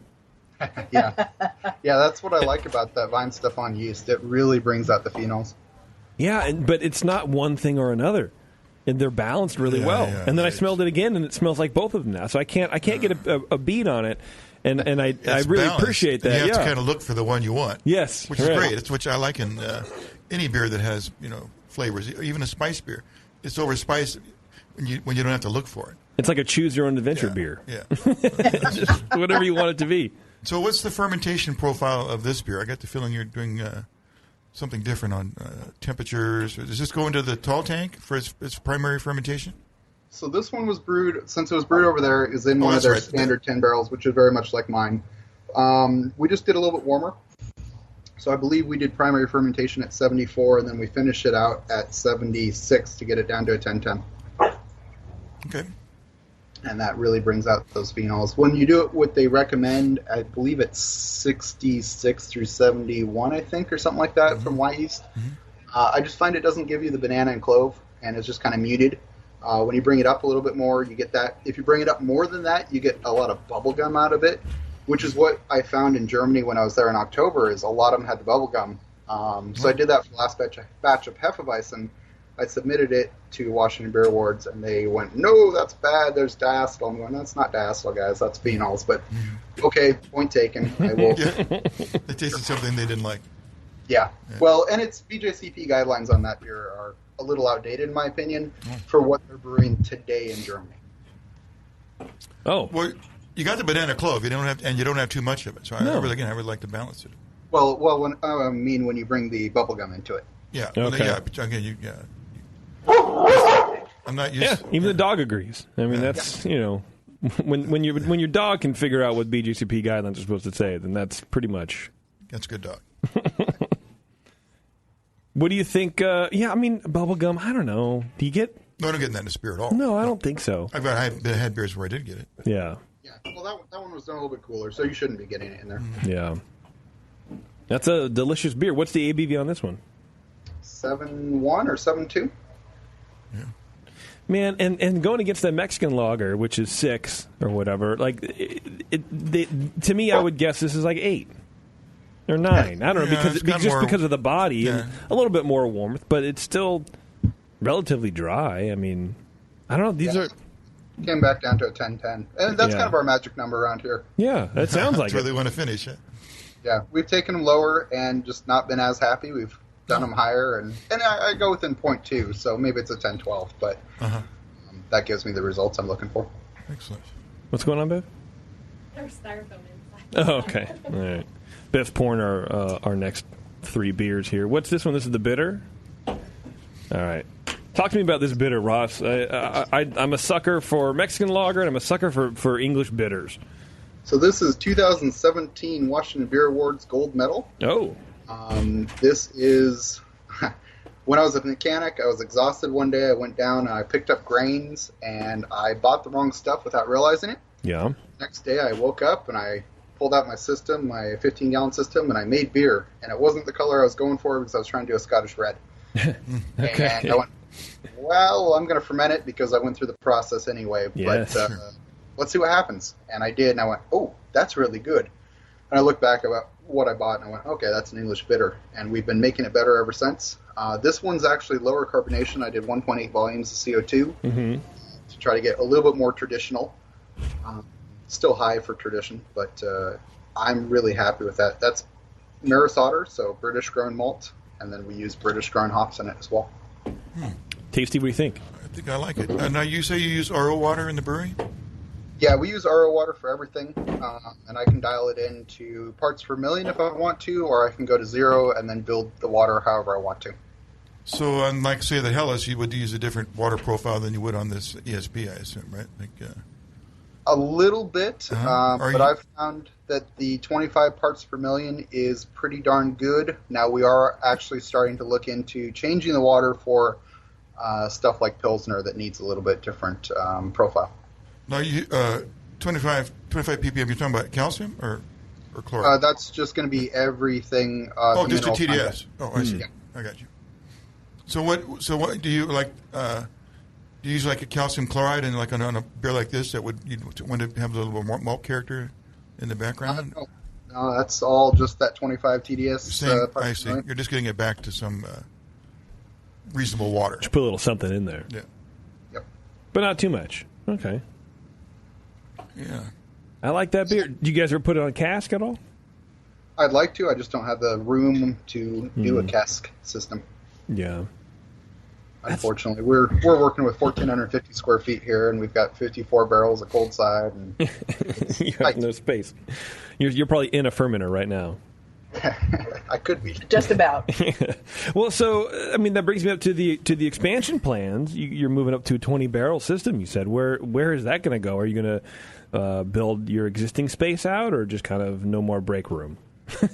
Well, we're looking at a warehouse type location in the local area. This is going to remain a big tap room, so we'll take the brewing equipment out of here and make the bar larger. Oh, there you go. Yeah. Yeah, and then we'll just move brewing offsite to somewhere that's cheaper rent and warehouse type, and a loading dock. That would be really nice. Oh, jeez! Wow, all the comforts of a real brewery. Exactly. It's always fun on grain day to make sure that it's not raining when we've got to unload it all. Seattle, remember? Right. How often has that worked out for you? So now they just drop off your pallet in the parking lot, and you have to do the rest. Is that it? It's worked out every single time it has not rained on us. I bring up the 10x10 pop-up just in case it does, but it hasn't yet to. Smart. Okay, we have 2 beers left, the Milk Stout and the New England IPA. Which should we have next after this English bitter? I'd go for the Milk Stout, kind of keep that British tradition going. Let's do it. So the Milk Stout is 2018 Washington Beer Awards gold medal. Ooh, man. That aroma. A coffee kind of note in there. Yeah, definitely has some coffee aroma. That dark grain aroma, but it's not that ashy. Yep. It feels like, it smells like it's on the hairy edge, right? Where it's like, if any more, and you would smell the acridity and the acrid malt. But it's not. It's that lovely roasted malt right before. It's like peak flavor impact on the nose here. Mm-hmm. I feel like it's a hard balance to achieve, but I honestly can't take most of the credit for this one because Mark Craig, the guy you guys met, he's been working on this recipe for about 10 years. I have brewed more of it by volume than he has. I guess that makes you have more ownership or whatever. So he's been. What does he do? Like tweak out the recipe every now and then, and kind of just make little tiny massages to it. From what I understand, he ended up going back to his original recipe, or very close to it, after playing with it for years, and that was what we brewed here. Okay. It's well constructed. Yeah, that's really good. Yeah. And I really enjoy that. In my opinion, a lot of well-made stouts, well, I mean, I think they're well-made because they have this flavor, but it tastes like runoff, like wort. Yeah, it's not wordy. It's not wordy, but it has that. You know what I mean? That like richness and character that you would get from a wort, but not overly sweet. So it's that dark grain flavor balance that I think is super hard to achieve. I'm brewing stouts forever, and it's one of my favorite styles, and that would be a hard flavor to replicate. I just had a fellow last week in the tap room that came in and he said, "I've heard about your milk stout. I really want to try it." And I looked at him and said, "I'm sorry, we blew it a week and a half ago." Oh. And managed to find a hidden partial fill bottle somewhere. And he said, "Okay, when is this on again? I'm putting it in my calendar. When I come back up, I want to come in and have this fresh on tap." Wow. Where was he reading it about? I have no idea where he'd heard about it. We also have had a couple people from San Diego come in and say, "Oh, I've heard about your beers. I want to come have some." Huh. It's we're close to the airport, so we get a lot of travelers, and I've got some great friends that I've met from North Carolina, from Maine, from New Hampshire, all over the country. It's really cool, the people that come in. The brewer from Texas that Ross had in. Yeah, Blue Owl Brewing, she came by, the head brewer there, and we talked about sours for, 5 or 6 hours. My wife was texting me, "Where are you?" I'm like, "I'm talking beer." Where else would I be? I'm having too much fun to come home. Yeah.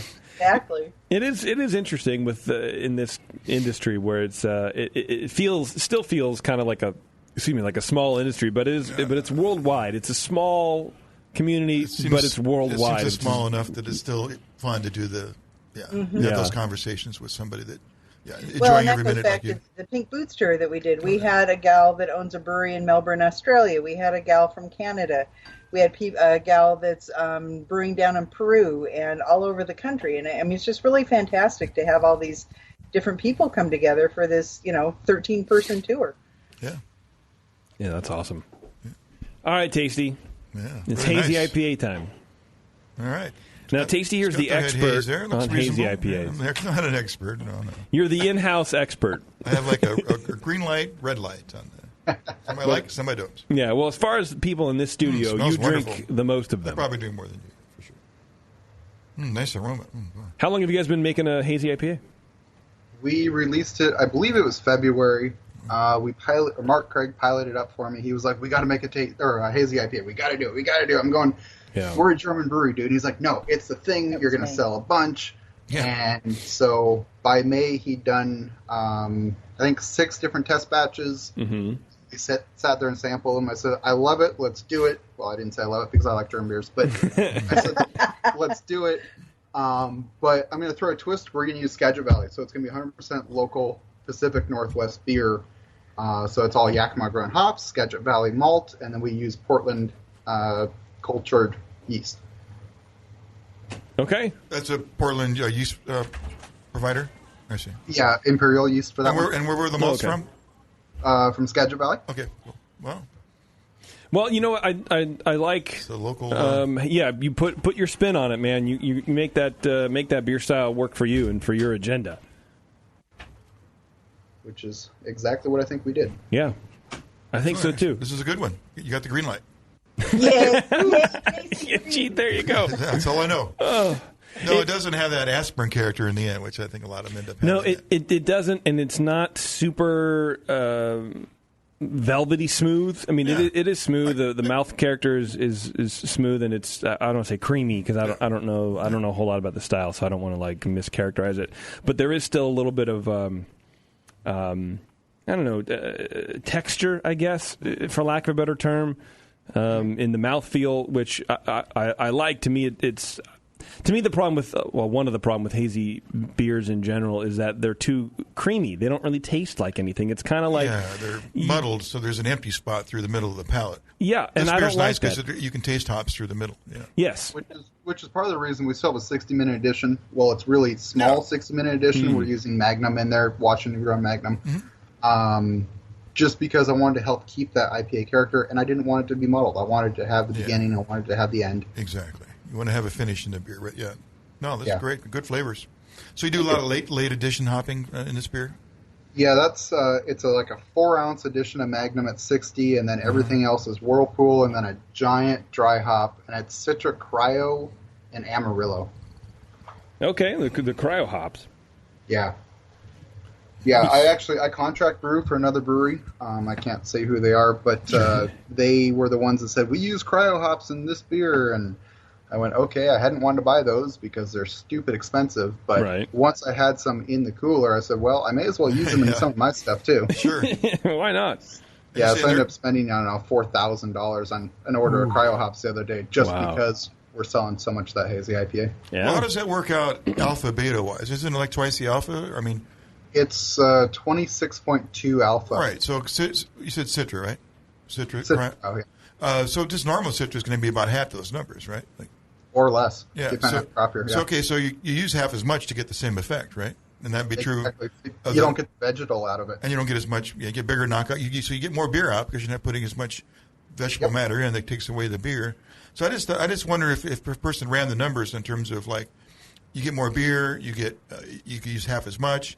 I wonder if it's as expensive as it appears on the invoice in terms of what how if it costs you more to make beer. Too, and then I just stop wondering and put it in because the beer is damn good. And that's our number one priority. Right. Yes. The first time he very worried about making money. And the cryo in, and he then sent me a text saying, I feel dirty.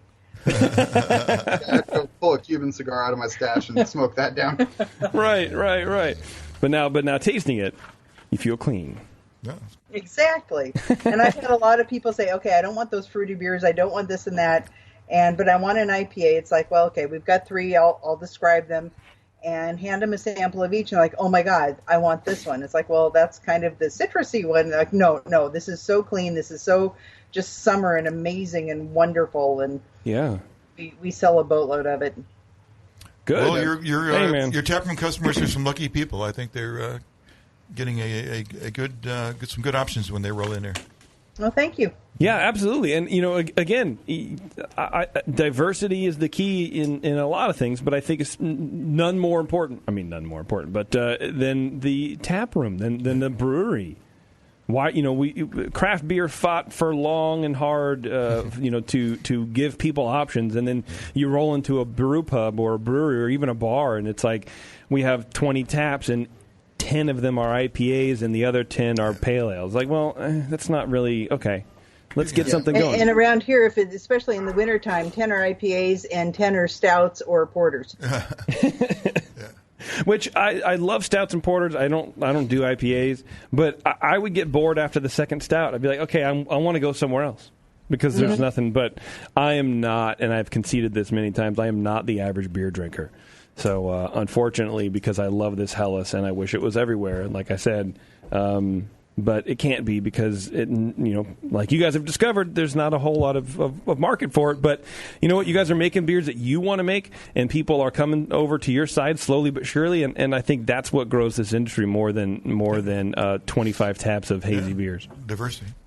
And that's what we're hoping. That's why we're going to get a couple horizontal lagering tanks when we go bigger. Oh, nice! Awesome. Cut a few weeks off that lagering time. That'll be nice because that 2 months is kind of painful. Yeah, man, that's gotta be rough. Well, Ross and Mary, I want to thank you guys for your time. You guys have sent us a lot of beer, and we're going to share this with everybody outside and finish what's in our glasses. And if we're ever up in your area, we'll look you up. But not the Helles. No, the Helles is ours. The Helles won't leave. They're going to go, I thought everyone, they sent you 6 beers. Like, no. I just five.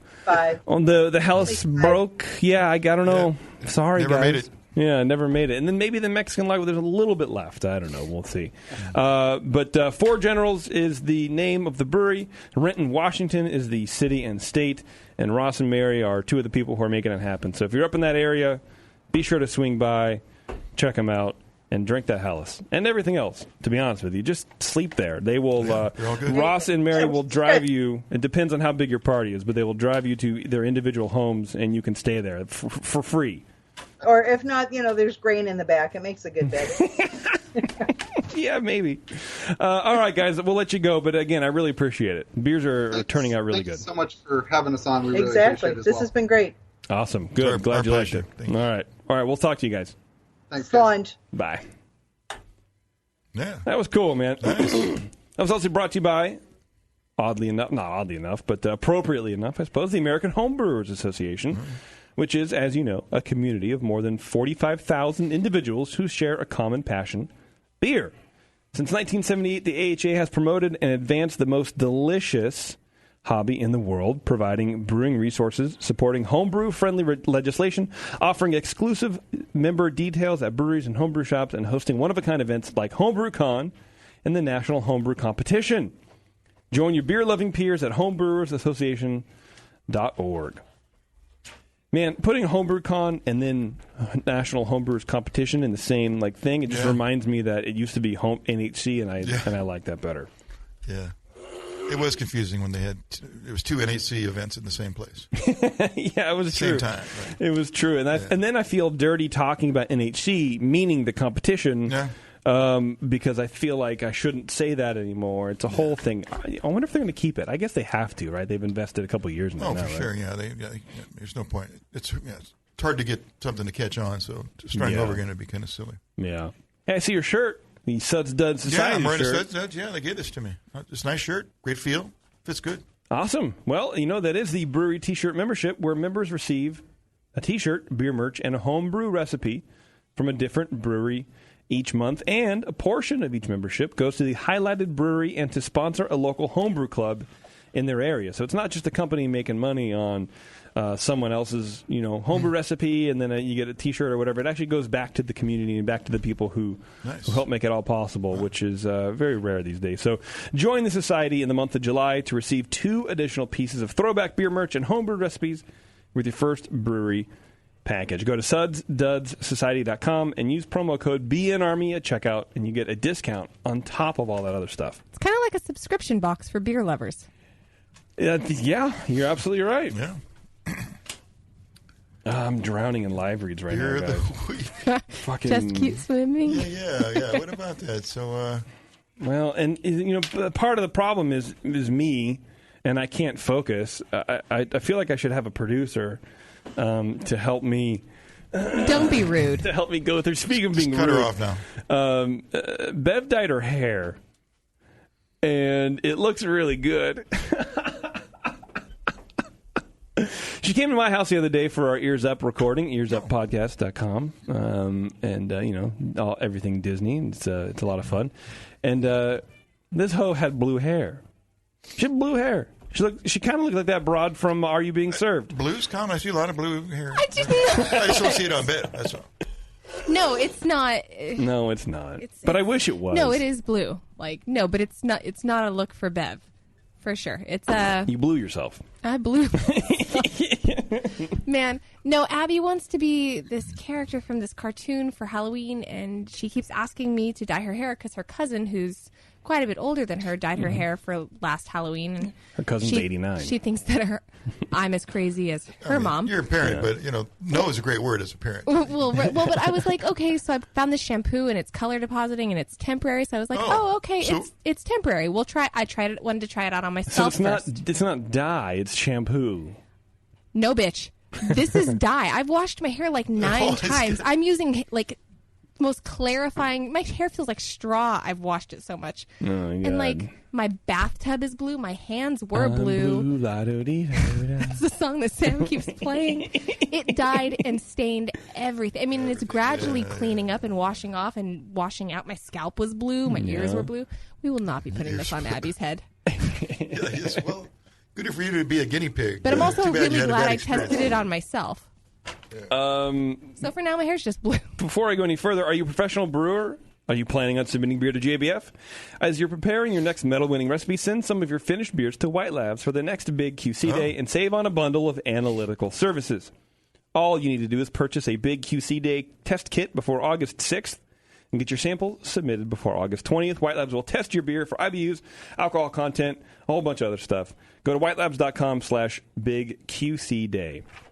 So when Abby saw that on your head, did she still want to do it? Or was she like, yeah, that doesn't look good? She told me I looked That's not a good look for you. Well, what I said to her was, I was like, does my hair look like, is it the color that you thought it would be, that you want for whatever the ladybug thing that you want to be? And she's like, no, you look like the girl from The Incredibles. You know, the daughter, because her hair is blue-black. Yeah. Okay. I was just like, cool. Well, good. Thanks. She should just go to Halloween. That's her outfit. Thanks, now, Abby. So, yeah. Honestly, I didn't. My hair is quite dark naturally. I did not expect this to show up whatsoever. Yeah, I thought you were. It did. I thought you were having a goth phase. No, definitely. I was like, I'm gonna go out to the parking lot with Bev, and she's like, hold on, let me light up a clove cigarette and listen to Morrissey on my way home. Exactly. No. Fishnet stockings. I look like that old chick trying just a little too hard. Yeah, you're trying to be relevant. No, I don't want to be. Come on. You're fine being an old woman. Okay, I get it. Yeah. I'm listening to the audiobook of Interview with a Vampire. Hold on, I need to get more vanilla flavored clove cigarettes. I'm fine with my vanilla brown hair. I'm good with that life. Vanilla brown? Just boring. Boy brown. Oh, got it. I don't dye my hair, so it's... Well, you know what's not boring? Great Fermentations. They're not. You go to greatfermentations.com. They're the largest catalog of Blickman products on the web. Like them all over social media at GR8 Fermentation, greatfermentations.com. Good people. Support the show. Wonderful people. Did we already talk about Warren? About why he's not here? Yeah. He lost his phone. He's looking for it. He's lost his phone. He's looking for it. Apparently, so yeah. Should we give it a call? Yeah. Apparently, it's off. He was emailing me, and I'm like, "How are you emailing me?" First of all, but he was like, "Yeah, I was like looking for it online. You go to Google and do something and figure out you can register your phone, and it'll ping it for you." Of course, Warren did. Whoever has it turned it off. So I feel like that's going to end up in China. Oh, it's stolen. It's stolen and sold already. Yeah, and, it's probably changed hands twice. Yeah, that's gone, man. But he gave some speech at, again, we're talking about some craft beer thing. I don't know what the fuck he was. I don't know what he was doing. But it was on like diversifying your beer portfolio. Like beer lineup. Yeah. And apparently his hard drive died the night before his presentation. He had no presentation. So he had to stay up on the plane. Shadow puppets? And no, he had to. I think he even had to borrow he had to borrow somebody's computer start over again. and start all over again before his talk. So the kid had like 60% of his shit memorized because it's a Warren. He's a semi-robot. But he texted me after. He's like, that did not go well. I'm like, why? And he told me the whole thing. Well, he had a different expectation. It may have gone fine, but yeah. Well, that's what I said. Yeah. And Jace had invited Jace from Shells. We had Jace Martin on. Marty? Jace Marty on. Yeah, sure. And he was like, and Jace was like right in the front row staring at me the entire time. He's like, that made it really worse. I'm like, I'm sure you did fine. You did. Yeah. Only you knew what you expected. They were open to whatever you did. So. Yeah, absolutely. I'm sure it was. I'm sure Warren. I don't know. I can't be sure. But he knows what he's talking about. That's where it starts. It may not, has gone as smoothly as he hoped, but right. Yeah, it's too bad he lost it like that. Wow. Speaking of craft beer, craftbeer.com, whose mission is to tell the stories behind America's small independent breweries and the cities and businesses that support them. It's a community full of passion, authenticity, creativity, and camaraderie. Explore the world of American craft beer at craftbeer.com. Have you ever watched Warren look at his phone?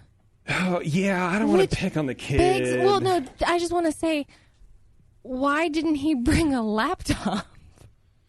I think he did. No, he did, but his hard drive died. Yeah, the laptop. That's what happened. He had two problems: lost his phone and his hard drive. Yeah. Oh my goodness! He had two technology problems. Yeah. He's a magnet. His insides are magnetic. That's what happened. He needs one of those hip holsters for your phone. Yeah, he does. Yeah, I'm kind of surprised. Or a fanny pack. Trying to push fanny packs for years now. This would be a perfect example of why a fanny pack would be beneficial to you. Yeah, they're coming back. What do they call them? Belt or waist bag or something? Waist. They don't call them fanny packs anymore. Is it? Oh, they don't? Or waist. It's like a hip bag. Hip bag or waist bag or waist something. Whatever. You know what's not a waist bag? The city of Concord. Oh yeah. It's the perfect place. What it is the perfect place to start or expand your craft beer business. It's centrally located in the Bay Area. It boasts a strong craft beer loving demographic, which that's very true. Historic downtown is experiencing a boom. They're going to have a new apartment develop in the pipeline, all this kind of stuff. Industrial parks are centrally located off major freeways, and EJ Fair started there. Ale Industries started an industrial park, so we have some craft beer some history out here for sure. Yeah. The City of Concord's economic development team is ready to help you find a successful location to meet your business needs. Give Brian Nunnally a call at 925-671-3018. Good old Brian will hook you up. He'll hook you up. Get you going out here. Yeah, get you going out here, man. Concord, we have a couple Ale Industries, moved to Oakland, I think, right? Yeah. EJ Fair out in Pittsburgh. Mm-hmm. Man, I don't think there's any breweries in Concord. Black Diamond's gone. Epidemic Ales is out. They are? They're out there near where Black Diamond used to be. Okay. All right, so we got one. Yeah. Right. Man, and how big is our city? We got a lot of people, dude. I'm actually surprised we don't have as many breweries as, I don't know. Doesn't Walnut Creek even have a couple breweries? They had one. As far as brewing beer, I don't think they have any right now. No. But, I don't think that's true. Yeah, Concord has 128,000 people. Yeah. And we have one brewery to service that. That doesn't make any sense. What we need is Drake's to open up a tap room out here. DrinkDrakes.com. We'll get them on it. All right. They have great beer. I'd love them to be out here. Wouldn't that be good? It would be good. Dealership number 2. They should really open it in Oakley, because I've been complaining out there for a whole fucking year. We should be right next up the street from you. We have nothing to drink out there. There's a couple like craft beer bars, but they're in Brentwood, and Brentwood is farther away in Snobby. No, Oakley's my people. We have to give it time. You kind of like going back into the past, because they're further back on the craft beer timeline. Well, so you just have to go back, 5 years when it was like here. You just have to wait. Yeah. Or travel over here. I travel to Oakland because they're further ahead than we are. So, are they? Yeah. They're further ahead. Yeah, they're further ahead on their timeline. So you're a fucking time traveler. Basically, that's what you do. Yeah, you can go to the beer future by going to the bigger area. You're kind of like Doctor Who, but you're more like a Doctor What? It's a lot like that, actually. Yeah, when I go to another country, I go like, oh yeah, this is the way Fresno was a few years ago. Right. Yeah. Well, and I'm hoping that, being in the middle between essentially like Fresno and the Bay Area, or Oakland, I guess, Oakley is kind of situated centrally. I'm hoping that wave will kind of move forward. Well, I don't know how it skipped the other side of Mount Diablo and then went out into like the Central California. I don't understand how that happened. Right. Well, the demand will be fulfilled. So if you could need to get a bunch of beer drinkers out there, and somebody will build one. Yeah, but by then, like, the new thing is going to be like vodka pills that you shove up your penis or something like that. Like, that's going to be the new thing. Craft beer is going to. Oh, that's way into the future. Well, look, man, I'm out here living my best life in 30-38, so I don't know what you want from me.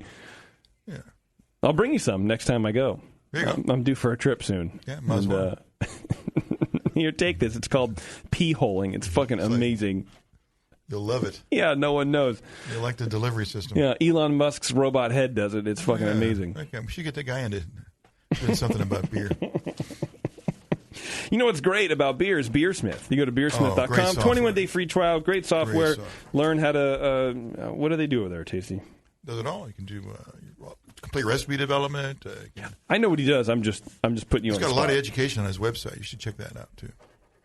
Yeah, Brad's doing good, man. He has a podcast out there. I think he has videos and stuff, too, right? Yeah, a lot of good information. Yeah. Brad's a good dude. Plus, you get the 21-day free trial. Brad's living up in 30-38 with me, too. Oh. Yeah, we shove vodka up our penises all day. And I for one, am excited about it. You're all about it, huh? Okay. Well, because, you think of Brad as being mild-mannered, but when he gets a few vodka pills up his dick, it's... Changes everything. The kid goes wild, dude. I got to tell him to, chill out, keep your eyebrows on, don't shave your eyebrows off. He's trying to, he wants to have miniature horses as guide dogs. He's fucking Looney Tunes, man. Things outside the box, huh? Yeah, it's, but, at the end of the day, he comes down. I deliver him back to his family in the appropriate timeline, and everything's fine. Nice. He makes a good BLT. You have some water. It's a good time. Brand's a great guy. You know what else is a good time, Tasty? Brewers Publications, which, as you know, is the publishing division of the Brewers Association with nearly 50 titles in print and digital format, which is key because in the future, when you're so drunk off of penis vodka, you don't have time to pick up an actual book because you're fucking you got to drink in both hands, one up your whatever. Right. Well, you got your dick in one hand, and pill in the other. You got to read with your glasses. It's a whole thing. Brewers Publication is a beer book to fit most needs, whether you're a craft brewer, home brewer, aspiring brewer, or a brewer who shoves shit up his penis. Visit brewerspublications.com and browse titles on brewing science, the business of beer, beer history, and more. Nice. Speaking of penises. Tasty. Yeah. What's this segue? Adam and Eve is determined to help you and your genitalia spice things up in the bedroom. Go to adamandeve.com, get 50% off almost any item when you enter offer code BNARMY at checkout. And when you do, you'll get the free Big O kit, and that's free. So you choose a toy or a movie or whatever you want to do. You get that at 50% off, free shipping, plus the Big O kit. There's a whole bunch of cool stuff in there. So go to go to adamandeve.com, use code BNARMY, and get that. Make your genitalia work for you. Make the internet work for your genitalia. Exactly. I think that should be their new timeline. Great selection of products. The new tagline. I'm going to email that. I'm going to email that to them. Make the internet work for your genitalia on adamandeve.com. Good tagline. I think so too, right? Yeah. I think it's pretty good. It's going to work well. Speaking of that, you're out of... I'm out of live reads. I fucking did it. Oh, that was Quit. Yeah. What do you need? Oh, was that it? You were like, right, you were queuing me up for a segue? Yeah. I appreciate that. I know you didn't have any. I'm just glad it's over. Yeah, me too, man. Okay, coming up, actually tomorrow, for those of you listening live for some reason, the one of you, Warren and I, our brand new show, Heads and Tails. Oh, great. We'll be here recording live with Bull Run Distillery. I see a bottle of it over there. Yeah, out of Oregon, out of Portland, Oregon. Actually, they sent a 5-year single malt whiskey. Bev really wanted to open. She's like, just open it. I can't do that. 100% malted barley from the Klamath Basin and water from the Bull Run watershed. Wow. So I'm excited to drink this tomorrow. Bev will be here, of course, Bevo in the chat, and maybe her hair will be blue, maybe it'll be black. Who cares, really? And then on Monday, what? You seem to. I really do, actually, because I don't pay attention normally, but then every once in a while, like towards the ends, I'll catch the like blue hue, and oh yeah, she was stupid. On Monday we have Family Business Brewing out of Texas, out of Dripping Springs, Texas. We're going to talk to Nick, I believe his name is. Last time I got it wrong anyway, so actually I think it is Nick. Yeah, Dripping Springs. Huh. Yeah, it's like a suburb of Austin. Okay, nice.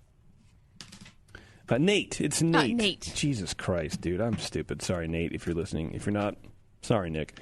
So yeah, Family Business. So they just opened, I think, a year ago or something like that. So super small, but I'm excited to talk to them about all their beers.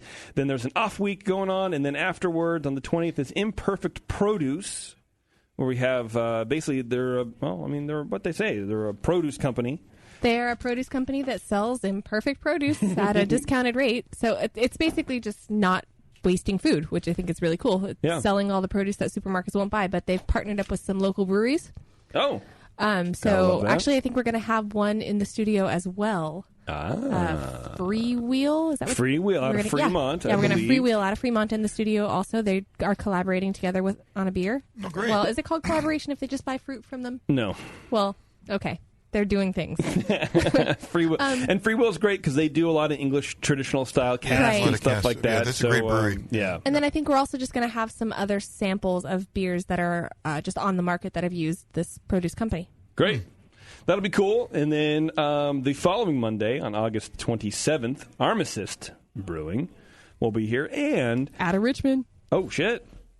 Yep. Hell yeah, Richmond.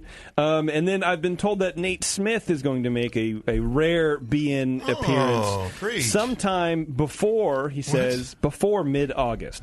Which is fucking coming up soon. Well, whatever. It's basically next Monday. Can't nail it down, huh? Okay. Yeah. I know he's been working hard on some new Brain Oil tracks, and I've been told that we were going to get a sneak preview before the new send album a demo tape or something, right? in October. Man, that kid, did I tell you that kid's touring fucking Japan? Wow. Their band's going out to Japan to do some shows, so I think it's pretty cool. All right, Tasty. Lucky guy. I think we're ready, right? Ready to go? Sure. Bring us out of here. Yeah. Thank you to Four Generals Brewing for coming on the show, sending in a bunch of beer, and spending your Monday night with us. And thank you as well for listening to this show. And if you guys have any feedback on the show, it goes to feedback@thebrewingnetwork.com. If you want to send any money, that goes to Jason or JP at thebrewingnetwork.com. Any spare hair dye goes to Bevo at thebrewingnetwork.com. And anything else, I don't know, tasty at thebrewingnetwork.com. Why not? Beer question, send it. Yeah. Tasty actually really likes engine block photos. Yeah. So spam him with those. All right, guys. We will talk to you later. Be good to each other. Later.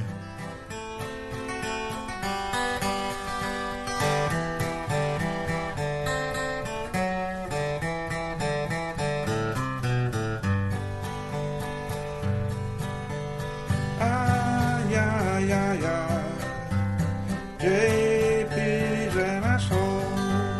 Justin's a nice guy and winning the race. JP does great as his charity case.